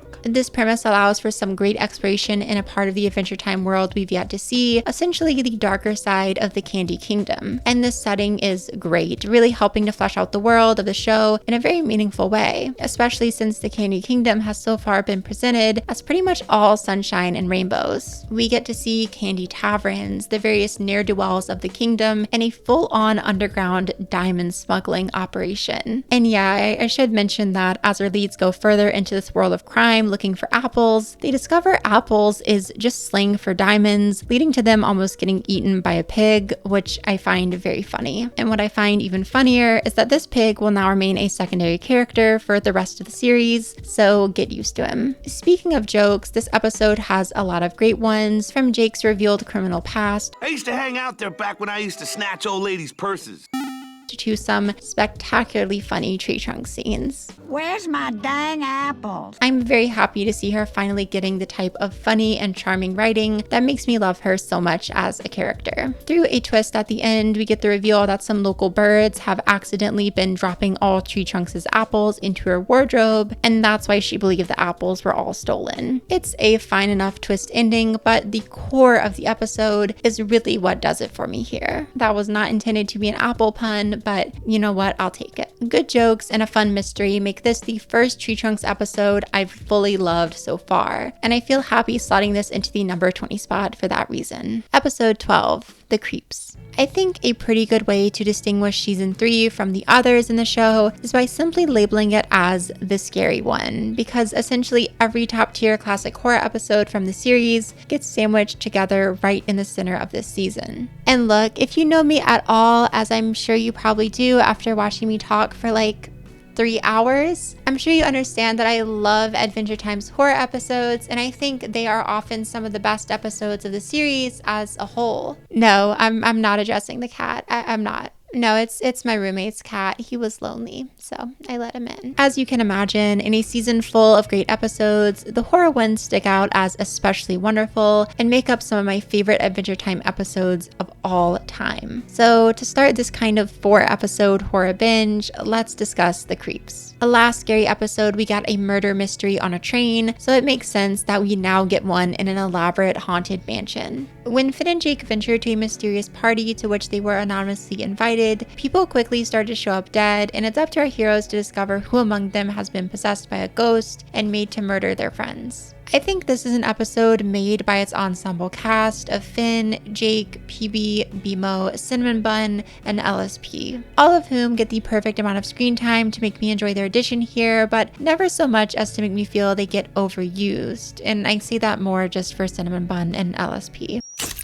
I blinked my balls. My eyeballs. I also really appreciate the callbacks to Mystery Train here, with Jake initially convinced that the haunted house is all a ploy by Finn to trick him back for that birthday prank. It's one of the first moments so far where an episode hasn't been afraid to tie itself to what's come before, and that's something we'll start seeing more and more of as the series goes. While the murder mystery itself isn't anything to write home about, I think the atmosphere of this gothic mansion on a dark and stormy night, coupled with some genuinely horrific kills, makes this an episode more than worth exploring, if only for the scares. It marks a point at which the show was no longer afraid to get seriously unsettling, and that means the mystery of it all can fall to the wayside very early on without it being an issue. I mean, after the Lich, I guess all bets were kind of off. I'm also a really big fan of the ending here, with everything going off the rails, and Finn and Jake just feeling so helpless to stop whatever ghostly force is pursuing them. The twist that this was a ploy orchestrated by Jake the whole time, who knew about Finn's plan to prank him back and designed a much scarier reverse prank, is very funny. But it doesn't quite detract from the horror of the episode in the same way that the reveal of Mystery Train did. And that's because when trapped alone in a room, this terrifying green lady appears and tries to capture Finn. He's forced to break through the walls and fight off a house coming to life, but when he asks Jake about it, he says that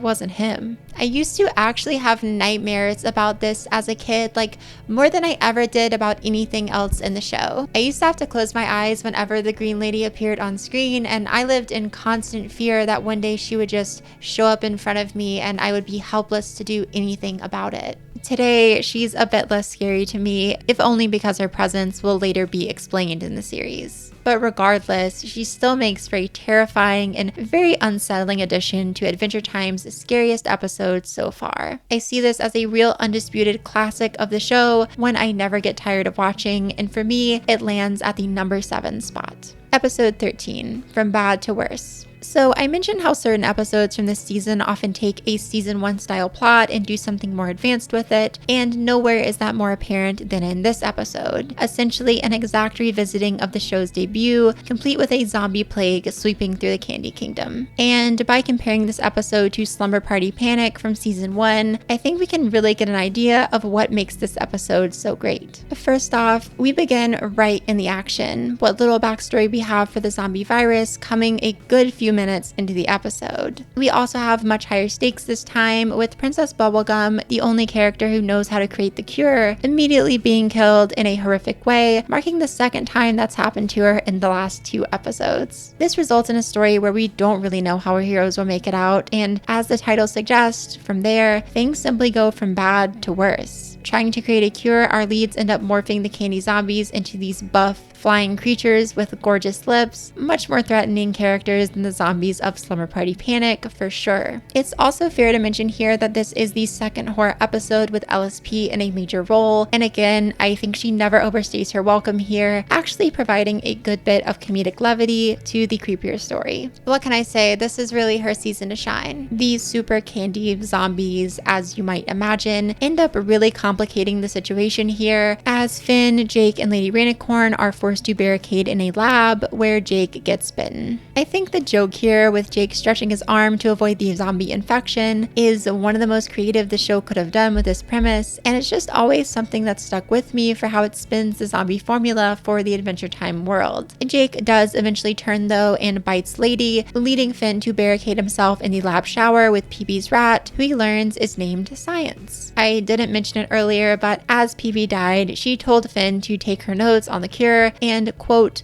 let science do the rest. As you can imagine, Finn now puts the pieces together and lets PB's rat create the cure. And look at his little vinyl turntable. So precious. Finn coats himself in the cure and lets the zombies go crazy on him, saving the day, although science gets all the recognition, which I'm not complaining about. That rat is a national hero. If you're looking for an Adventure Time episode to get you in the Halloween spirit, I think this is absolutely the place to go, providing probably the most fun horror episode of the season, and one that builds on what the series laid out in episode 1 in a way that perfectly outlines how far the show has come up to this point. I feel very happy putting this one at spot number 19. Episode 14, Beautopia. Another horror-tinged episode, but one that's definitely less scary than the previous 2. Beautopia sees the return of Susan Strong in what is so easily the better of her 2 appearances thus far. On a dark and rainy night, Susan appears to Finn and Jake, asking them for help. She requests the assistance of their fire magic and takes our heroes goes on a journey throughout Oo's underground world in search of Beautopia, the city where people used to live, all the while warning against the threat of lubbuglubs, whatever those are. And I'm quite a big fan of this underground boat trip. It's relatively laid back and offers a good opportunity for us to come to know Susan better as a character and to establish her relationship with Finn. In Susan's first episode, I felt as though the writers relied way too heavily on her being scared of everything, resulting in what felt like very limited characterization beyond just cave woman. But here, we get to see Susan in her element, traversing this sewer river thing and proving herself to not just be some crazy underground weirdo. The only horror of the episode is really at the conclusion with the appearance of multiple lubbuglubs, these actually unsettling blobbish creatures who thrive in darkness and seem to feed on the fish people of Susan's village. They pose a legitimate threat here, and I kind of wish they would have come back simply because I loved their designs. However, Jake manages to destroy them by providing fire to the heart of Beautopia, of course after a very funny gag of him taking his sweet ass time to do so. And this is also the first episode where we kind of get confirmation that Susan is human, although it's still left a little unclear, but I mean, come on. In terms of naturally building lore for the Adventure Time universe, Beautopia is absolutely the way to go, an episode that gets to pick up on already laid out threads of Susan's possible humanity and a secret world underneath Ooh, but does so in a very character-driven way that allows for a great standalone episode beyond just whatever information it provides. And I'm thinking this one belongs at spot number 17. Episode 15, No One Can Hear You. Out of all of the episodes I've had the pleasure of rewatching for this ranking so far, I think this might have been my most anticipated, largely because this was an episode that genuinely terrified me as a kid, preying on my fears of abandonment, isolation, liminal spaces, and so on. As you might imagine, I was eager to look back on this one and to really determine if its scares held up and if there was a good episode built around those scares. And I'm happy to report that this is a definite highlight of the season. The story begins innocently enough with Finn and Jake fighting a deer that's hopping all around the Candy Kingdom and just causing a general ruckus. However, everything takes a turn for the worse when Finn gets both his legs broken and then is slammed into a pole, causing him to black out. When Finn eventually wakes up, he finds himself alone in the Candy Kingdom, that is with the exception of Jake, who Finn finds rummaging through the trash and who claims everyone is hiding to throw him a surprise birthday party. Although the bandages on Jake's head imply he might be suffering from a bit of delusion there. As the day goes on, Finn understandably starts to doubt the validity of Jake's claim more and more. Everywhere he goes, there is no one. And as the day comes to a close, Finn is hit with the shocking bit of information that Jake has been waiting 6 months for this surprise birthday party. It's a seriously unsettling twist, one that kind of implies this entire half year in the Adventure Time world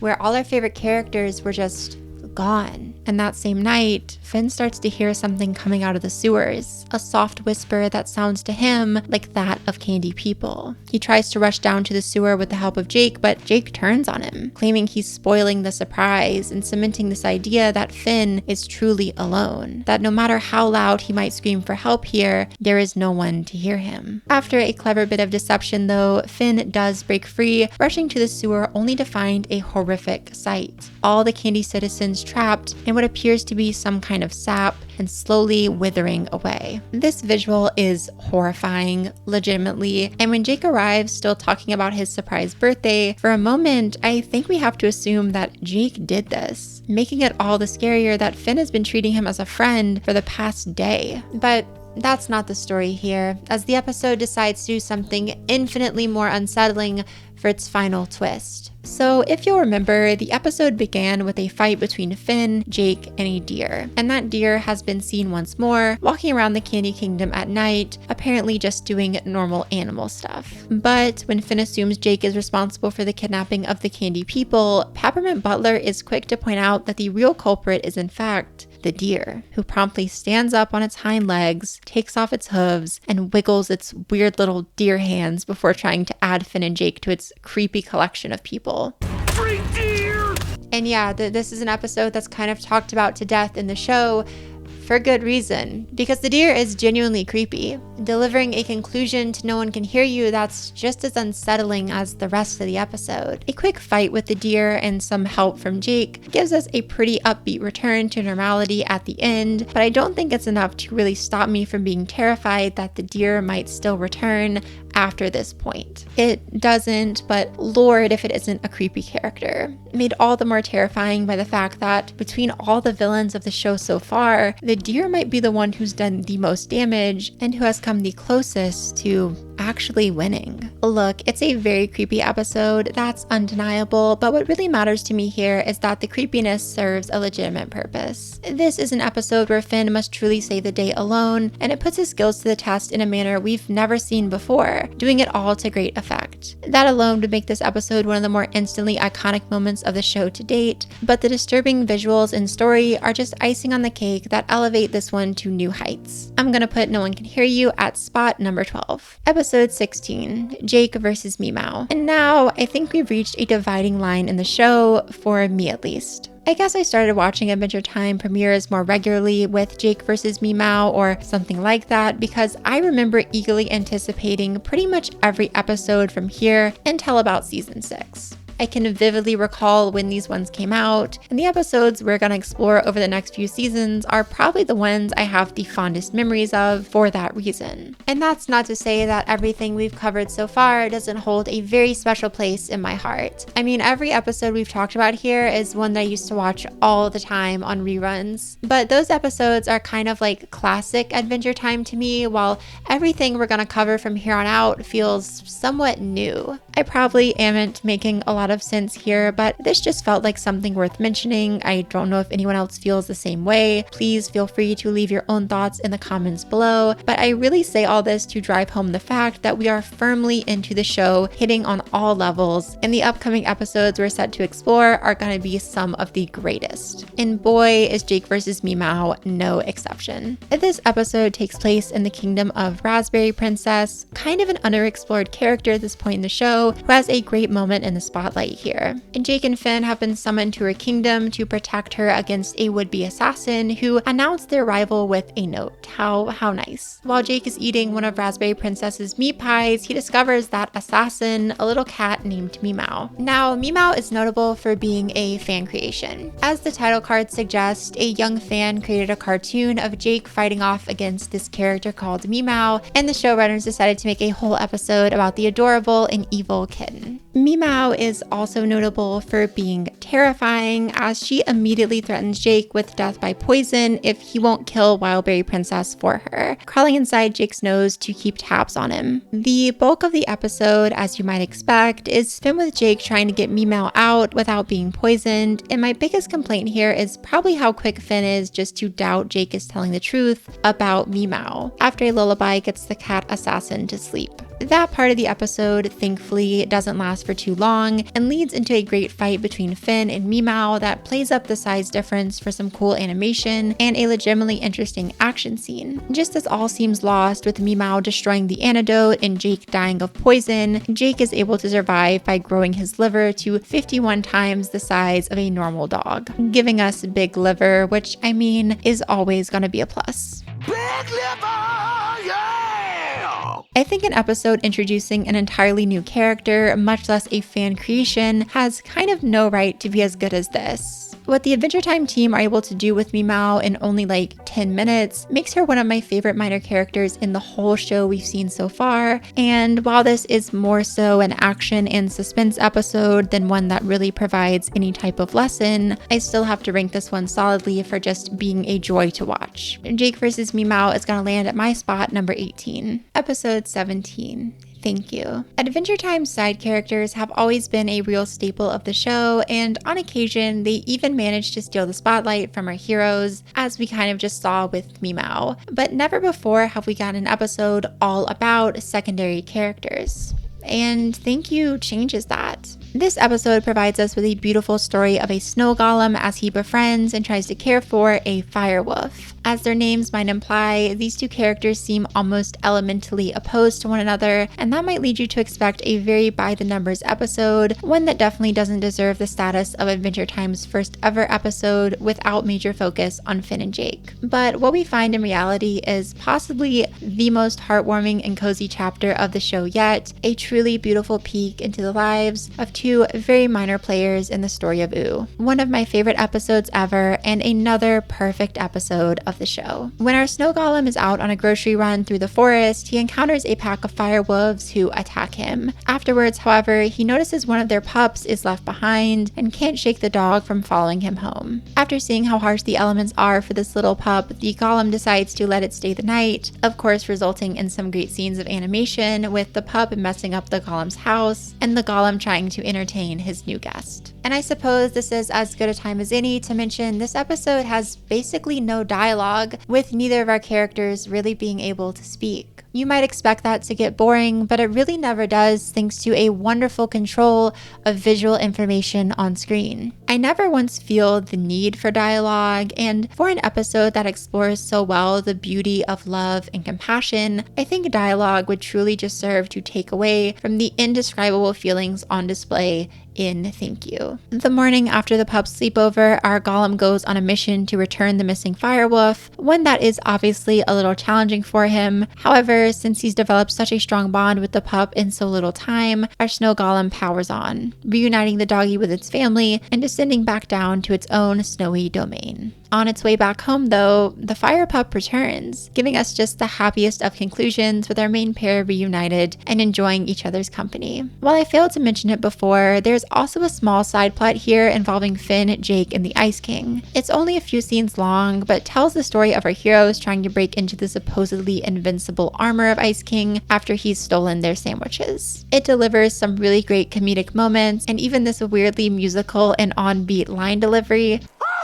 You can have the sandwiches back! I'm sorry! But the real purpose it serves here is at the ending, when Ice King has been defeated and everyone looks on at this scene of a firewolf and snow golem, supposedly mortal enemies, getting along. It inspires a kiss on the Ice King's cheek from Finn, driving home the entire theme of the episode, one of empathy and caring for your fellow living creatures, no matter your history or preconceptions about them. It's genuinely beautiful, truly, and packs a message so simple yet so artful in such an accessible way. I'm not going to break out the analysis hat here or anything like that because it would really just be pointless, but if you go out for yourself and watch only one episode from this entire ranking, let it be this one. Because Thank You, ironically given its lack of focus on any of our main characters, perfectly distills what Adventure Time is all about. This indescribable mixture of compassion, comedy, kindness, and so much more that makes the show special. I can actually remember when this one aired. It was advertised as a Thanksgiving special, and because of that, it's always been in my holiday rotation. It's something that genuinely reminds me how lucky I am to exist in a world with so many other wonderful people. And as someone for whom the holidays can be a difficult time, it really helps to hear that message every year. That love can exist for you regardless of who you are or where you come from, and that other people are often genuinely amazing if you only give them the chance to be. I will forever adore this absolute gem of an episode, especially for never failing to make me smile. And I, for one, look forward to getting all kinds of cozy this winter and falling in love with this one all over again. This is gonna land at my number 3 spot for the season ranking. Episode 18, The New Frontier. So Jake is older than Finn, in dog years that is, but the show has never really explored that age difference between the pair and what it exactly means for their opposing outlooks on life. Enter The New Frontier, an episode which seeks to do exactly that. The episode begins with Jake having a croak dream, this prophetic vision of his death that he wakes up excited about. Jake, being older, is a bit more comfortable with death, and has a more accepting view of his own demise, gathering that while he probably has plenty of time left, when he goes, his consciousness will just disperse across the world in a beautiful way that he's made peace with. I'll probably live another 100 years easy. Finn, on the other hand, is upset about this croak dream, and when the banana man Jake saw in his death vision shows up on the pair's doorstep, Finn immediately freaks out and decides he and Jake need to Final Destination style avoid death, since Jake's croak dream gives them an advantage. And I really like this handling of such a mature topic in a way that feels so accessible. This is probably one of the first pieces of media that ever helped me confront death as a kid. And while that's something that still scares me, I think it's interesting that I'm getting to a point in my life where I'm kind of starting to align more with Jake's perspective in this episode than Finn's, whereas a few years ago, I was definitely more in the Finn camp. It's definitely something interesting to think about, and I appreciate how that ideological conflict takes center stage here, even during the actual main conflict of the episode, where Finn tries to scare off the banana man, and Jake slowly sets in motion the events of his own croak dream. I'll also mention that Banana Man is voiced here by Weird Al, which adds another delightful guest cameo to Adventure Time's long roster of them. Finn is eventually able to save Jake from his death, leading to an ending that I think, very interestingly, doesn't try to pretend that Finn avoided Jake's death entirely, but instead simply suggests the situation of Jake's croak dream is destined to occur again sometime in the future. It leaves the whole prospect of Jake's death ambiguous, but I mean, that's what death is supposed to be. This unknowable and unexpected thing that, in our own unique ways, we all must eventually make peace with. On a rewatch, this is definitely an episode that sticks out to me as especially great, and it's an early example of the show exploring more complicated themes in a super accessible way. This is probably one I enjoy more now than I ever did as a kid, and I'm gonna slot it in at the number 16 spot on our ranking. Episodes 19 and 20, Holly Jolly Secrets. If I bring out Thank You during the holidays for its message, then I bring out Holly Jolly Secrets at the same time because it basically tells me to. This is our Adventure Time Christmas special and also the second two-parter of the show so far, although the stakes here are dramatically lowered. No end of the world stuff this time, I am happy to say. Instead, we have a very grounded story about Finn and Jake discovering some of Ice King's old tapes, going back to their treehouse to watch them, and our favorite sad old man wizard trying to prevent it all. The whole way through, we get these small spins on Christmas traditions and folklore, with Ice King making it snow or breaking into Finn and Jake's house via the chimney, stuff like that. Now, for me, Christmas specials can be really hit or miss. I think at their absolute worst, they can drag to like a screeching halt whatever story is going on in the main show and really disrupt the surrounding series overall. While at their best, they often provide cozy and adorable breaks from the general vibe of a show. And I definitely think Holly Jolly Secrets falls into the latter of those two camps, building a holiday aesthetic naturally and with ease, while also implementing a big lore drop at the end, all without ever making it feel forced or out of place. We'll get back to that in a moment. But I think what interests me most about this two-parter is that it really didn't need to be one, yet still benefits greatly from its extended length. What we have here is essentially just a string of Ice King vignettes that Finn and Jake watch, and a pretty cute B-plot about Ice King trying to get inside the treehouse and get his tapes back. What these two narratives create is a relaxed atmosphere like no other in the show, one that's really given a space to just chill.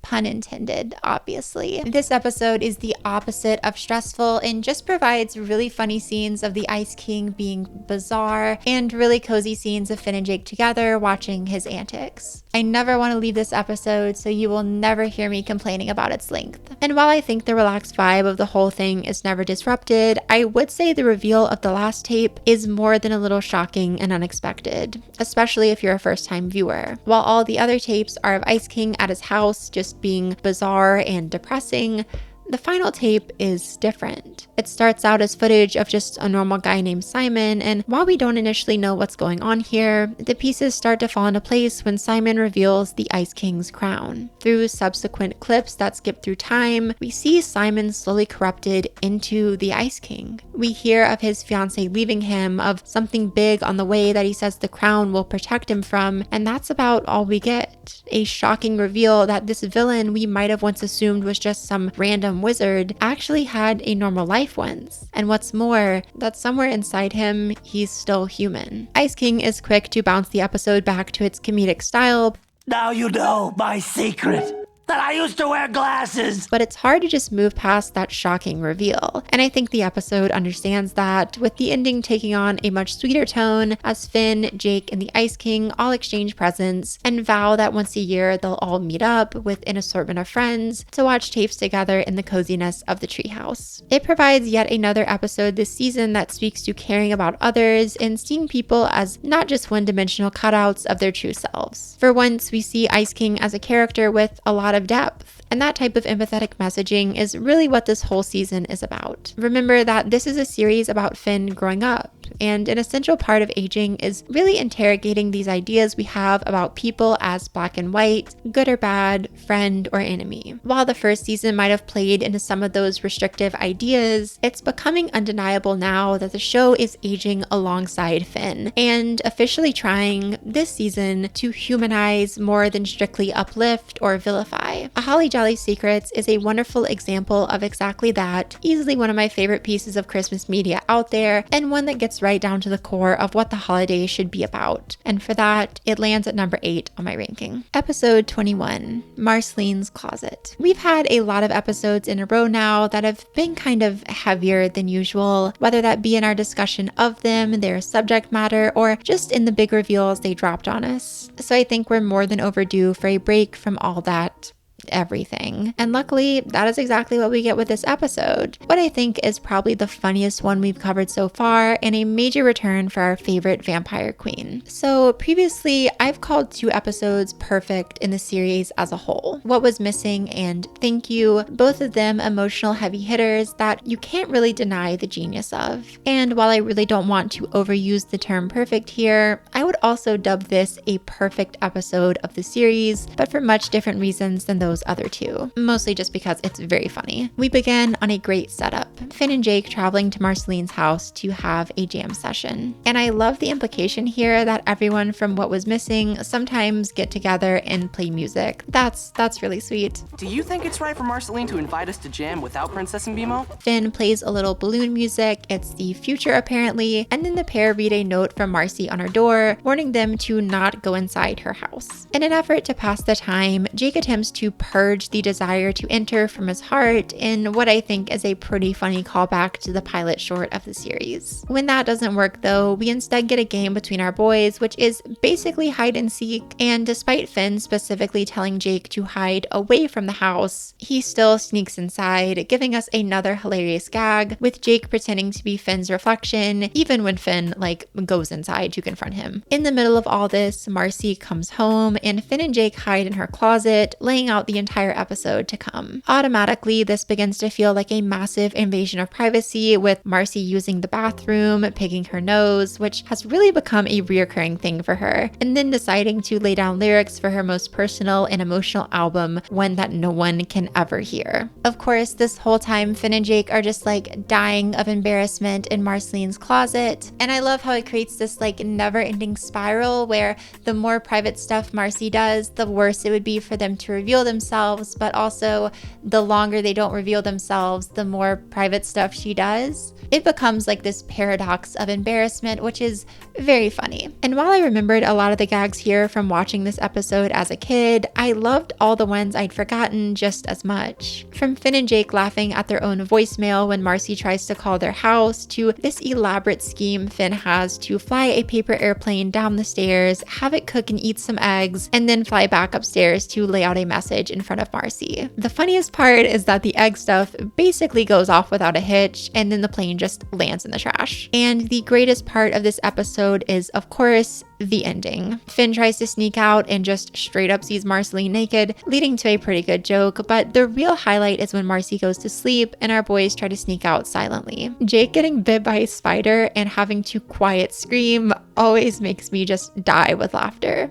As they're almost out, Finn decides it would be smart to ask Jake if Marceline is still sleeping, the two of them getting into an argument about not being quiet, ironically one that wakes up Marcy. And I don't know what's funnier here, Finn doing the lamppost disguise or Jake just straight up stretching into Finn. Okay, that's a lie. It's obviously Jake stretching into Finn. You shape changed to look like me? Terrified of facing consequences for their actions, Finn and Jake beg forgiveness, and Marcy's response always kills me. Just the funniest and most unexpected way for this episode to possibly end. Okay, I hide in your house all the time. And I even love the little epilogue we get here, with Finn and Jake forever being unable to comfortably have private moments because they now know Marcy occasionally hides in their house. And the joke of Jake, who is already naked 24/7, showering in a towel and then putting on another towel over it. I'm sorry, this is just the funniest shit ever. Number 2 for this season, I don't care. Episode 22, Paper Pete. Sometimes the aesthetic of an episode can really just make the whole thing, and that's exactly what I feel happens with Paper Pete, a pretty uneventful episode for the main plot, but one that thrives off its unique setting and the atmosphere created within. It's probably not going to blow your mind, but as I've said on here before, there's an art to doing filler, and this is an episode that understands that art to a T. When Jake drags Finn to the library so he can read a long and boring book on Rainicorn history, Finn begins to go a bit stir-crazy and eventually finds a conflict going on within the library, one between paper warriors who defend the books and these weird little slug people that try to eat them. It's quite low stakes, but of course Finn takes up the opportunity for an adventure instantly, all the while trying to convince Jake that his story of the paper people is real and failing miserably as Jake just assumes Finn is lying to distract him. I also love the implication that the slug people ate the library's book on titties. Okay, yeah, funny jokes aside, the conflict gets resolved when Finn just gives the slug people his shirt to eat, which they claim will feed their species for like generations. And there's a good and funny reveal at the end with Jake admitting he couldn't even make it past page 1 of his book and just kept rereading the same part over and over. Very relatable stuff.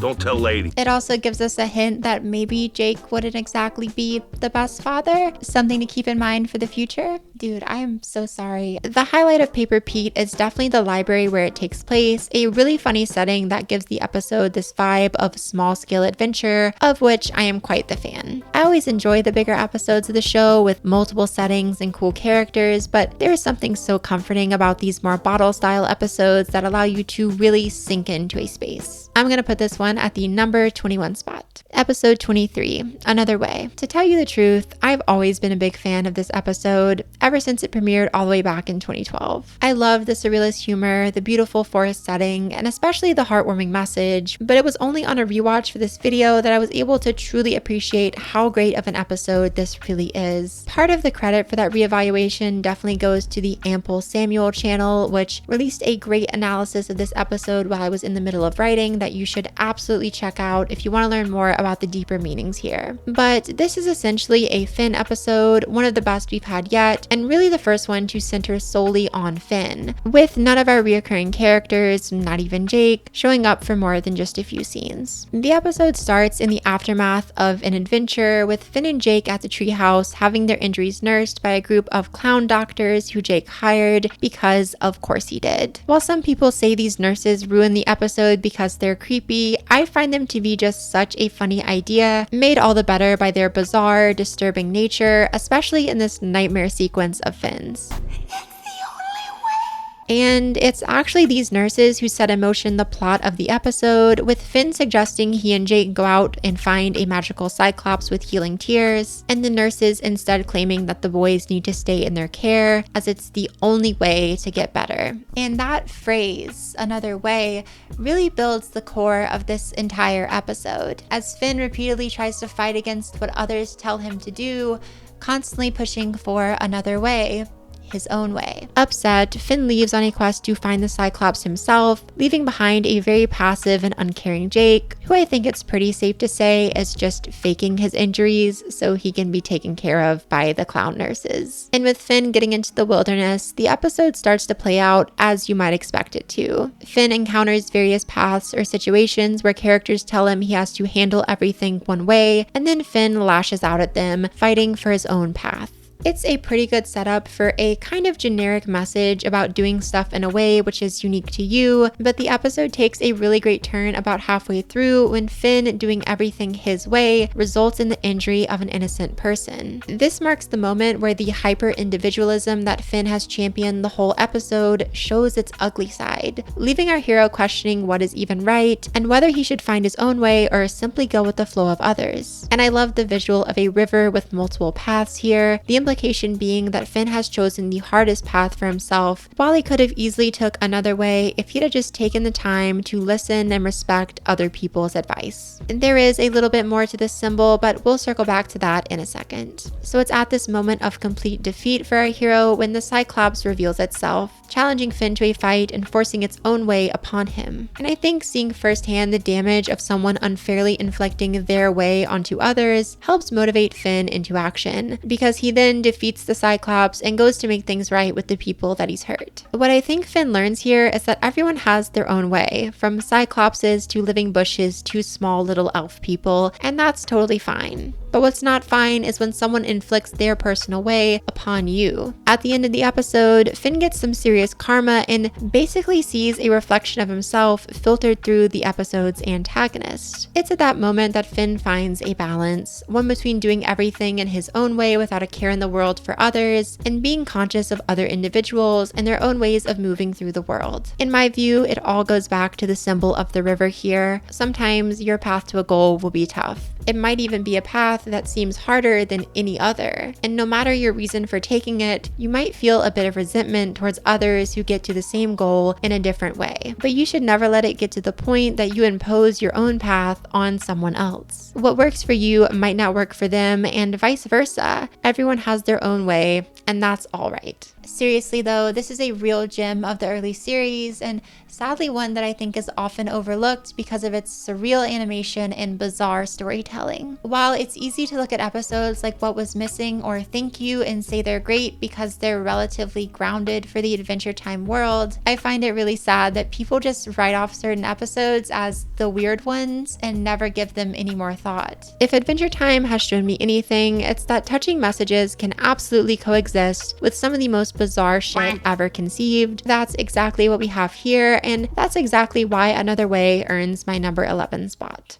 Episode 24, Ghost Princess. Season 3 has been an especially wonderful one for expanding on princesses. From PB to RP to other RP to LSP, really everyone has been getting in on the development, and now it's time for Ghost Princess, an interesting minor character we've really learned nothing about so far, to get her own episode, one that I'm quite a fan of. When Finn and Jake are haunted by Ghost Princess, they learn that she can't yet ascend to the afterlife because she doesn't know the cause of her death. And seeing this as an opportunity to solve what Finn assumes to be her murder, the duo take up the case. I think the peek into the world of Ghost and Ooh provided here is definitely an interesting one and allows for some cool expansion on what we saw last season in Heat Signature with Marcy's ghost friends. I always love an episode of the show that shines a light on a more unexplored side of the Adventure Time world in a cool way, and that's exactly what we get here. I also think Finn and Jake are pretty funny in this episode, taking up the good cop, bad cop cliche that they embrace a few times throughout the show, always to very funny effect. I really just enjoy the running gag that Finn and Jake do their worst adventuring when cosplaying cops. Some donkus. Time to sing, ya canary!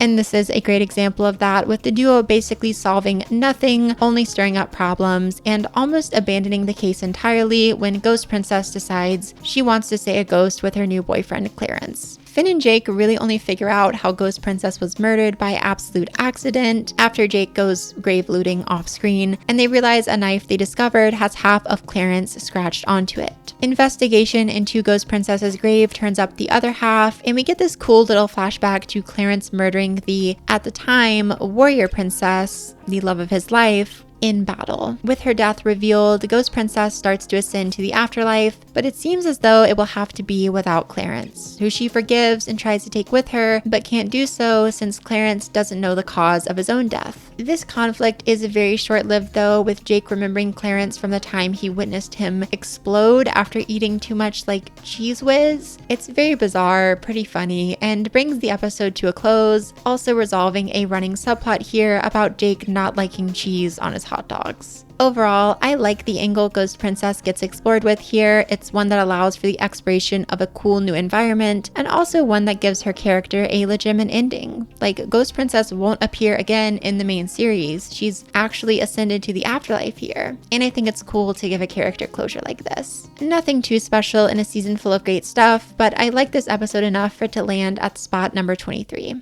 Episode 25, Dad's Dungeon. Throughout the series so far, we've had small glimpses of Finn and Jake's dad Joshua, and to about the same extent their mother Margaret, but never anything that's told us all too much about what they were like or what kind of relationship they really had with Finn and Jake. And while Margaret will definitely get more screen time in later seasons, this episode allows a great window into the relationship between our boys and their father, specifically how that relationship has molded them and what exactly it means for them to have done so much growing without him there. This is also just an episode you're sure to enjoy if you appreciate the more action-heavy moments of the show, especially the dungeon episodes, but you probably guessed that from the title. It starts off with Finn and Jake discovering a pre-recorded message from their dad, one that tells them the directions to a dungeon that he created for them, at the end of which he's hidden the family sword, made of demon's blood, as honestly all the best family heirlooms should be. But this kind of simple premise gets flipped in a legitimately interesting way when Joshua reveals to only Jake that the dungeon was built to make Finn tougher, telling Jake that he needs to play along and demean Finn's abilities so he'll be able to push through the dungeon and grow thicker skin. It leads to a first 2/3 of the episode that can legitimately feel uncomfortable, as no matter what Finn does, no matter how much of a great adventurer he proves himself to be, he's constantly brought down as a whiny baby who can't handle serious challenges. It's the kind of judgment that no one with knowledge of Finn's heroic deeds would ever put on him. And while I think there's a very simple explanation here that Joshua just wasn't around for that part of Finn's life, I appreciate that the episode more so takes the stance of this is just a bad style of parenting no matter when Joshua might have said all this stuff. To essentially bully Finn into trying to being tougher, to champion this type of tough love nonsense that so many parents, especially dads, often do, only ever serves to drag down the self-esteem of kids. And the episode proves as much with its conclusion, one of the best endings to an episode we've had all season, and one that alone elevates this towards the top of my list. Encountering the final monster of the dungeon, Finn is feeling lower than ever. While Jake's admitted he's just said mean stuff to him because of Joshua, Finn still wonders why his dad would ever think so little of him. And that sadness and disappointment nearly results in his death, with this massive and terrifyingly designed dungeon boss slapping Finn all around. That is, until Jake plays the final tape, one where Joshua drops the whole tough love act and tells Finn the truth, that he's always been proud of him and knew he was destined for great things, even at a young age. It's something that proves Joshua believed in Finn, even if he didn't always show it, and that he never needed Finn to prove himself to know that he was special. And if that wasn't enough of a motivator to get Finn back in the fight, Jake starts a heartwarming little beatbox remix of the tape, essentially stringing together a whole song of just positive affirmations for Finn. Yo, Finn, I'm proud of you. I love you. It's that type of positive reinforcement that allows our hero to beat the monster, reclaim the family sword, and escape the dungeon. On its own, this episode is great, a real look at the effect of parenting and the power of empowerment. But with the context of 3 seasons behind it, Dad's Dungeon becomes something all the more special. We've literally seen Finn grow up across this show so far, seen him become the hero he was always meant to be, and that hasn't been at the hands of difficult circumstances or a tough love. It's been made possible through kindness, wisdom, and a group of friends there to support him at every turn. There was always greatness in Finn, as there is within anyone, but it was only the push of his environment that allowed that greatness to blossom. For that reason, it hurts to see Joshua belittle Finn. It hurts to see our hero beaten down, not only on a physical level, but on an emotional one. But also for that reason, it hits harder than ever when Joshua lifts Finn up. It becomes a reinforcement of everything we've seen built up over the past few seasons, a world where there is always room for kindness, and the most powerful tool against evil is never violence or anger, but instead compassion. It's a hell of a way to close a season, and while we do have one more episode left, Dad's Dungeon does a perfect job of cementing the main ideas of the series so far and ending the first part of our analysis on a very high note. Spot number 4 for me.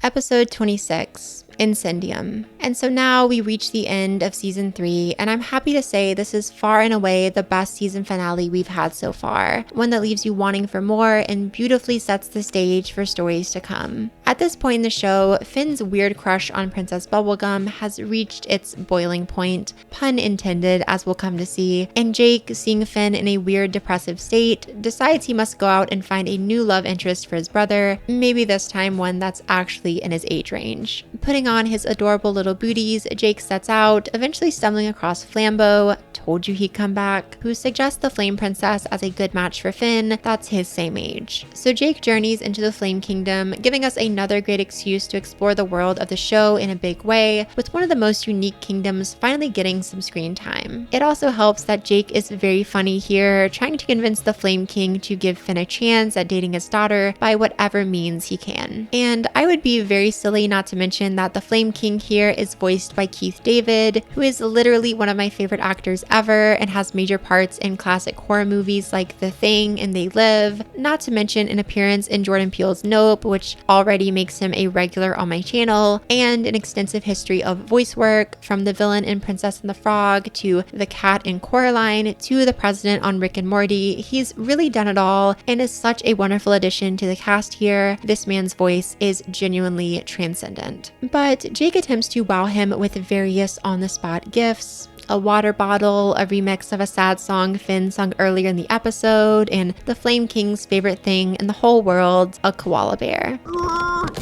Eucalyptus! I don't like koalas anymore.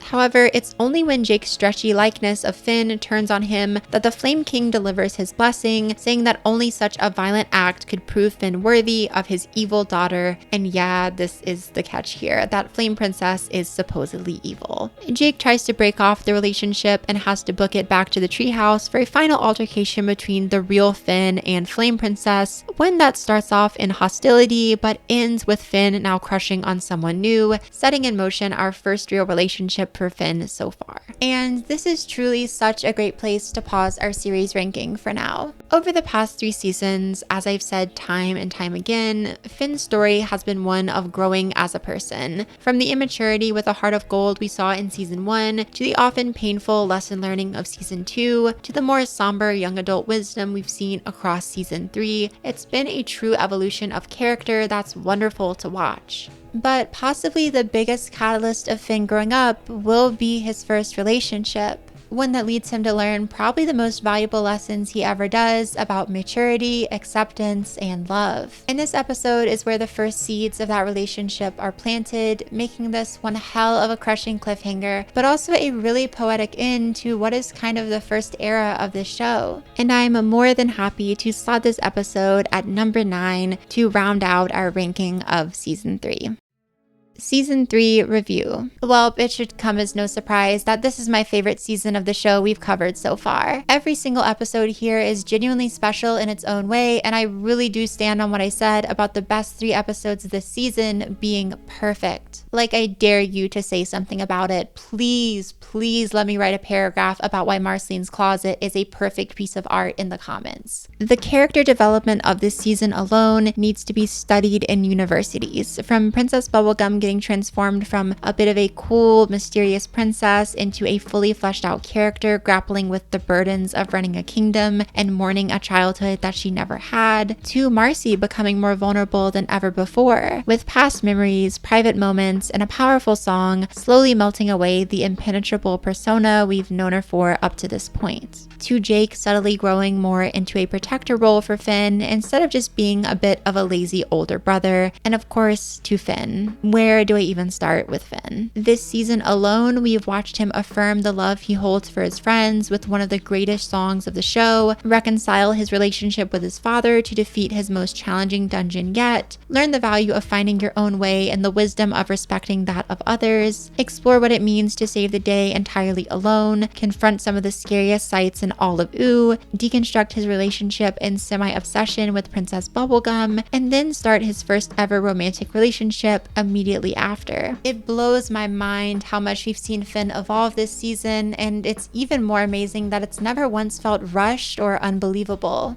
If there is a definitive highlight of this season, I think it has to be the character progression, especially for Finn. But beyond even that, don't forget this is a season with some of the funniest, most imaginative, most action-packed, most atmospheric, and most comforting episodes of the entire series outright. The balance of tone here is really marvelous, and this season excels at almost everything it tries, leading me to say it's genuinely a 9 out of 10, the best season we've covered so far. And between you and me, I think next season might be even better, but that will have to be a discussion for another day because this series is going to be 3 parts long, and I'm pretty sure this video alone is already bordering on like 4 hours in length. I really hesitate to think about how long the next video is going to be, where I have to cover like some of the most important episodes to me, period. But you know, that's a future problem. I will flash my ranking of every episode we've covered so far at the end of this video, but just remember that the full series ranking won't be released until the end of everything. So after part 3 of this series, where we finish covering season 10. For now though, I am absolutely exhausted. This has been the biggest thing I've ever made in my entire life, easily, and it has absolutely drained me. But it has been really fun to make, so if this does well, like I said, I would definitely float the idea of doing more content in the future just like this. I think I would honestly love to do full series rankings for like maybe regular show, Gravity Falls, especially Samurai Jack, so just let me know in the comments down below. But look, honestly, if you've stayed this long, I just want to say thank you. YouTube is literally my dream, and every single view means the world to me. And it's always surreal to realize that people actually enjoy and engage with the content that I produce. And I really do hope you guys got something special out of this video.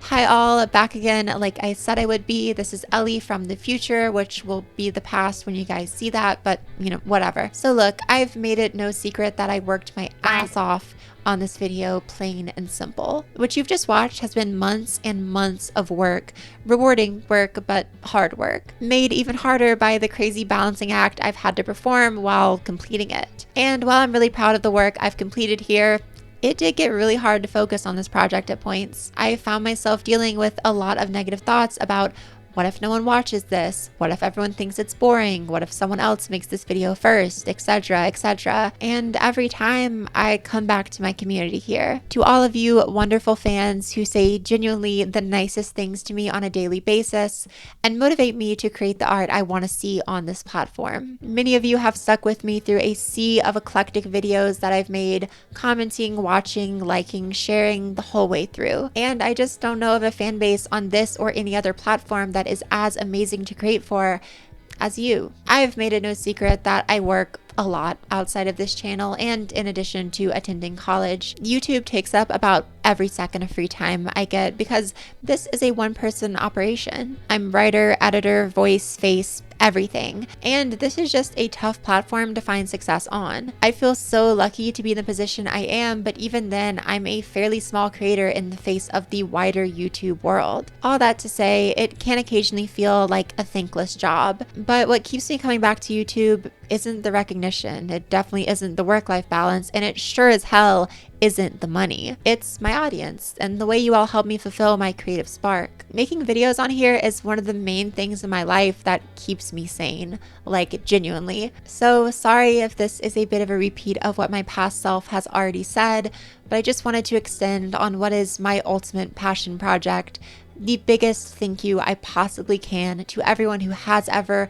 or will ever interact with or engage with my content on any level. I'm incredibly grateful to have you all as supporters, and I genuinely can't wait to share more stuff with you in the future. As per usual, Patreon is the best place to support my work. Everyone that's a part of this channel makes it possible, but patrons more than any others. So a special shout out to them and a more specific shout out to all my patrons in the shout out tiers. Special thanks to Flannel Couch, IT Otis, Anya May, Robin, Onyx, Sophie Villarot, Alex Mirabal, and Grace. And now I'm gonna hand it off again so we can wrap this thing up. Take it away, past Ellie, and I promise you, the septum piercing isn't gonna hurt as much as you think it will. Okay, bye guys. And with that, I won't make this video any more long-winded than it already is. I mean, I'm already rambling. It's like 1 in the morning and I've been filming for a solid 3 hours. So yeah, without further ado, here's the ultimate ranking of everything we've talked about so far. And as always, I have been Ellie, you have been wonderful. And until our next adventure together, that was not corny. Bye.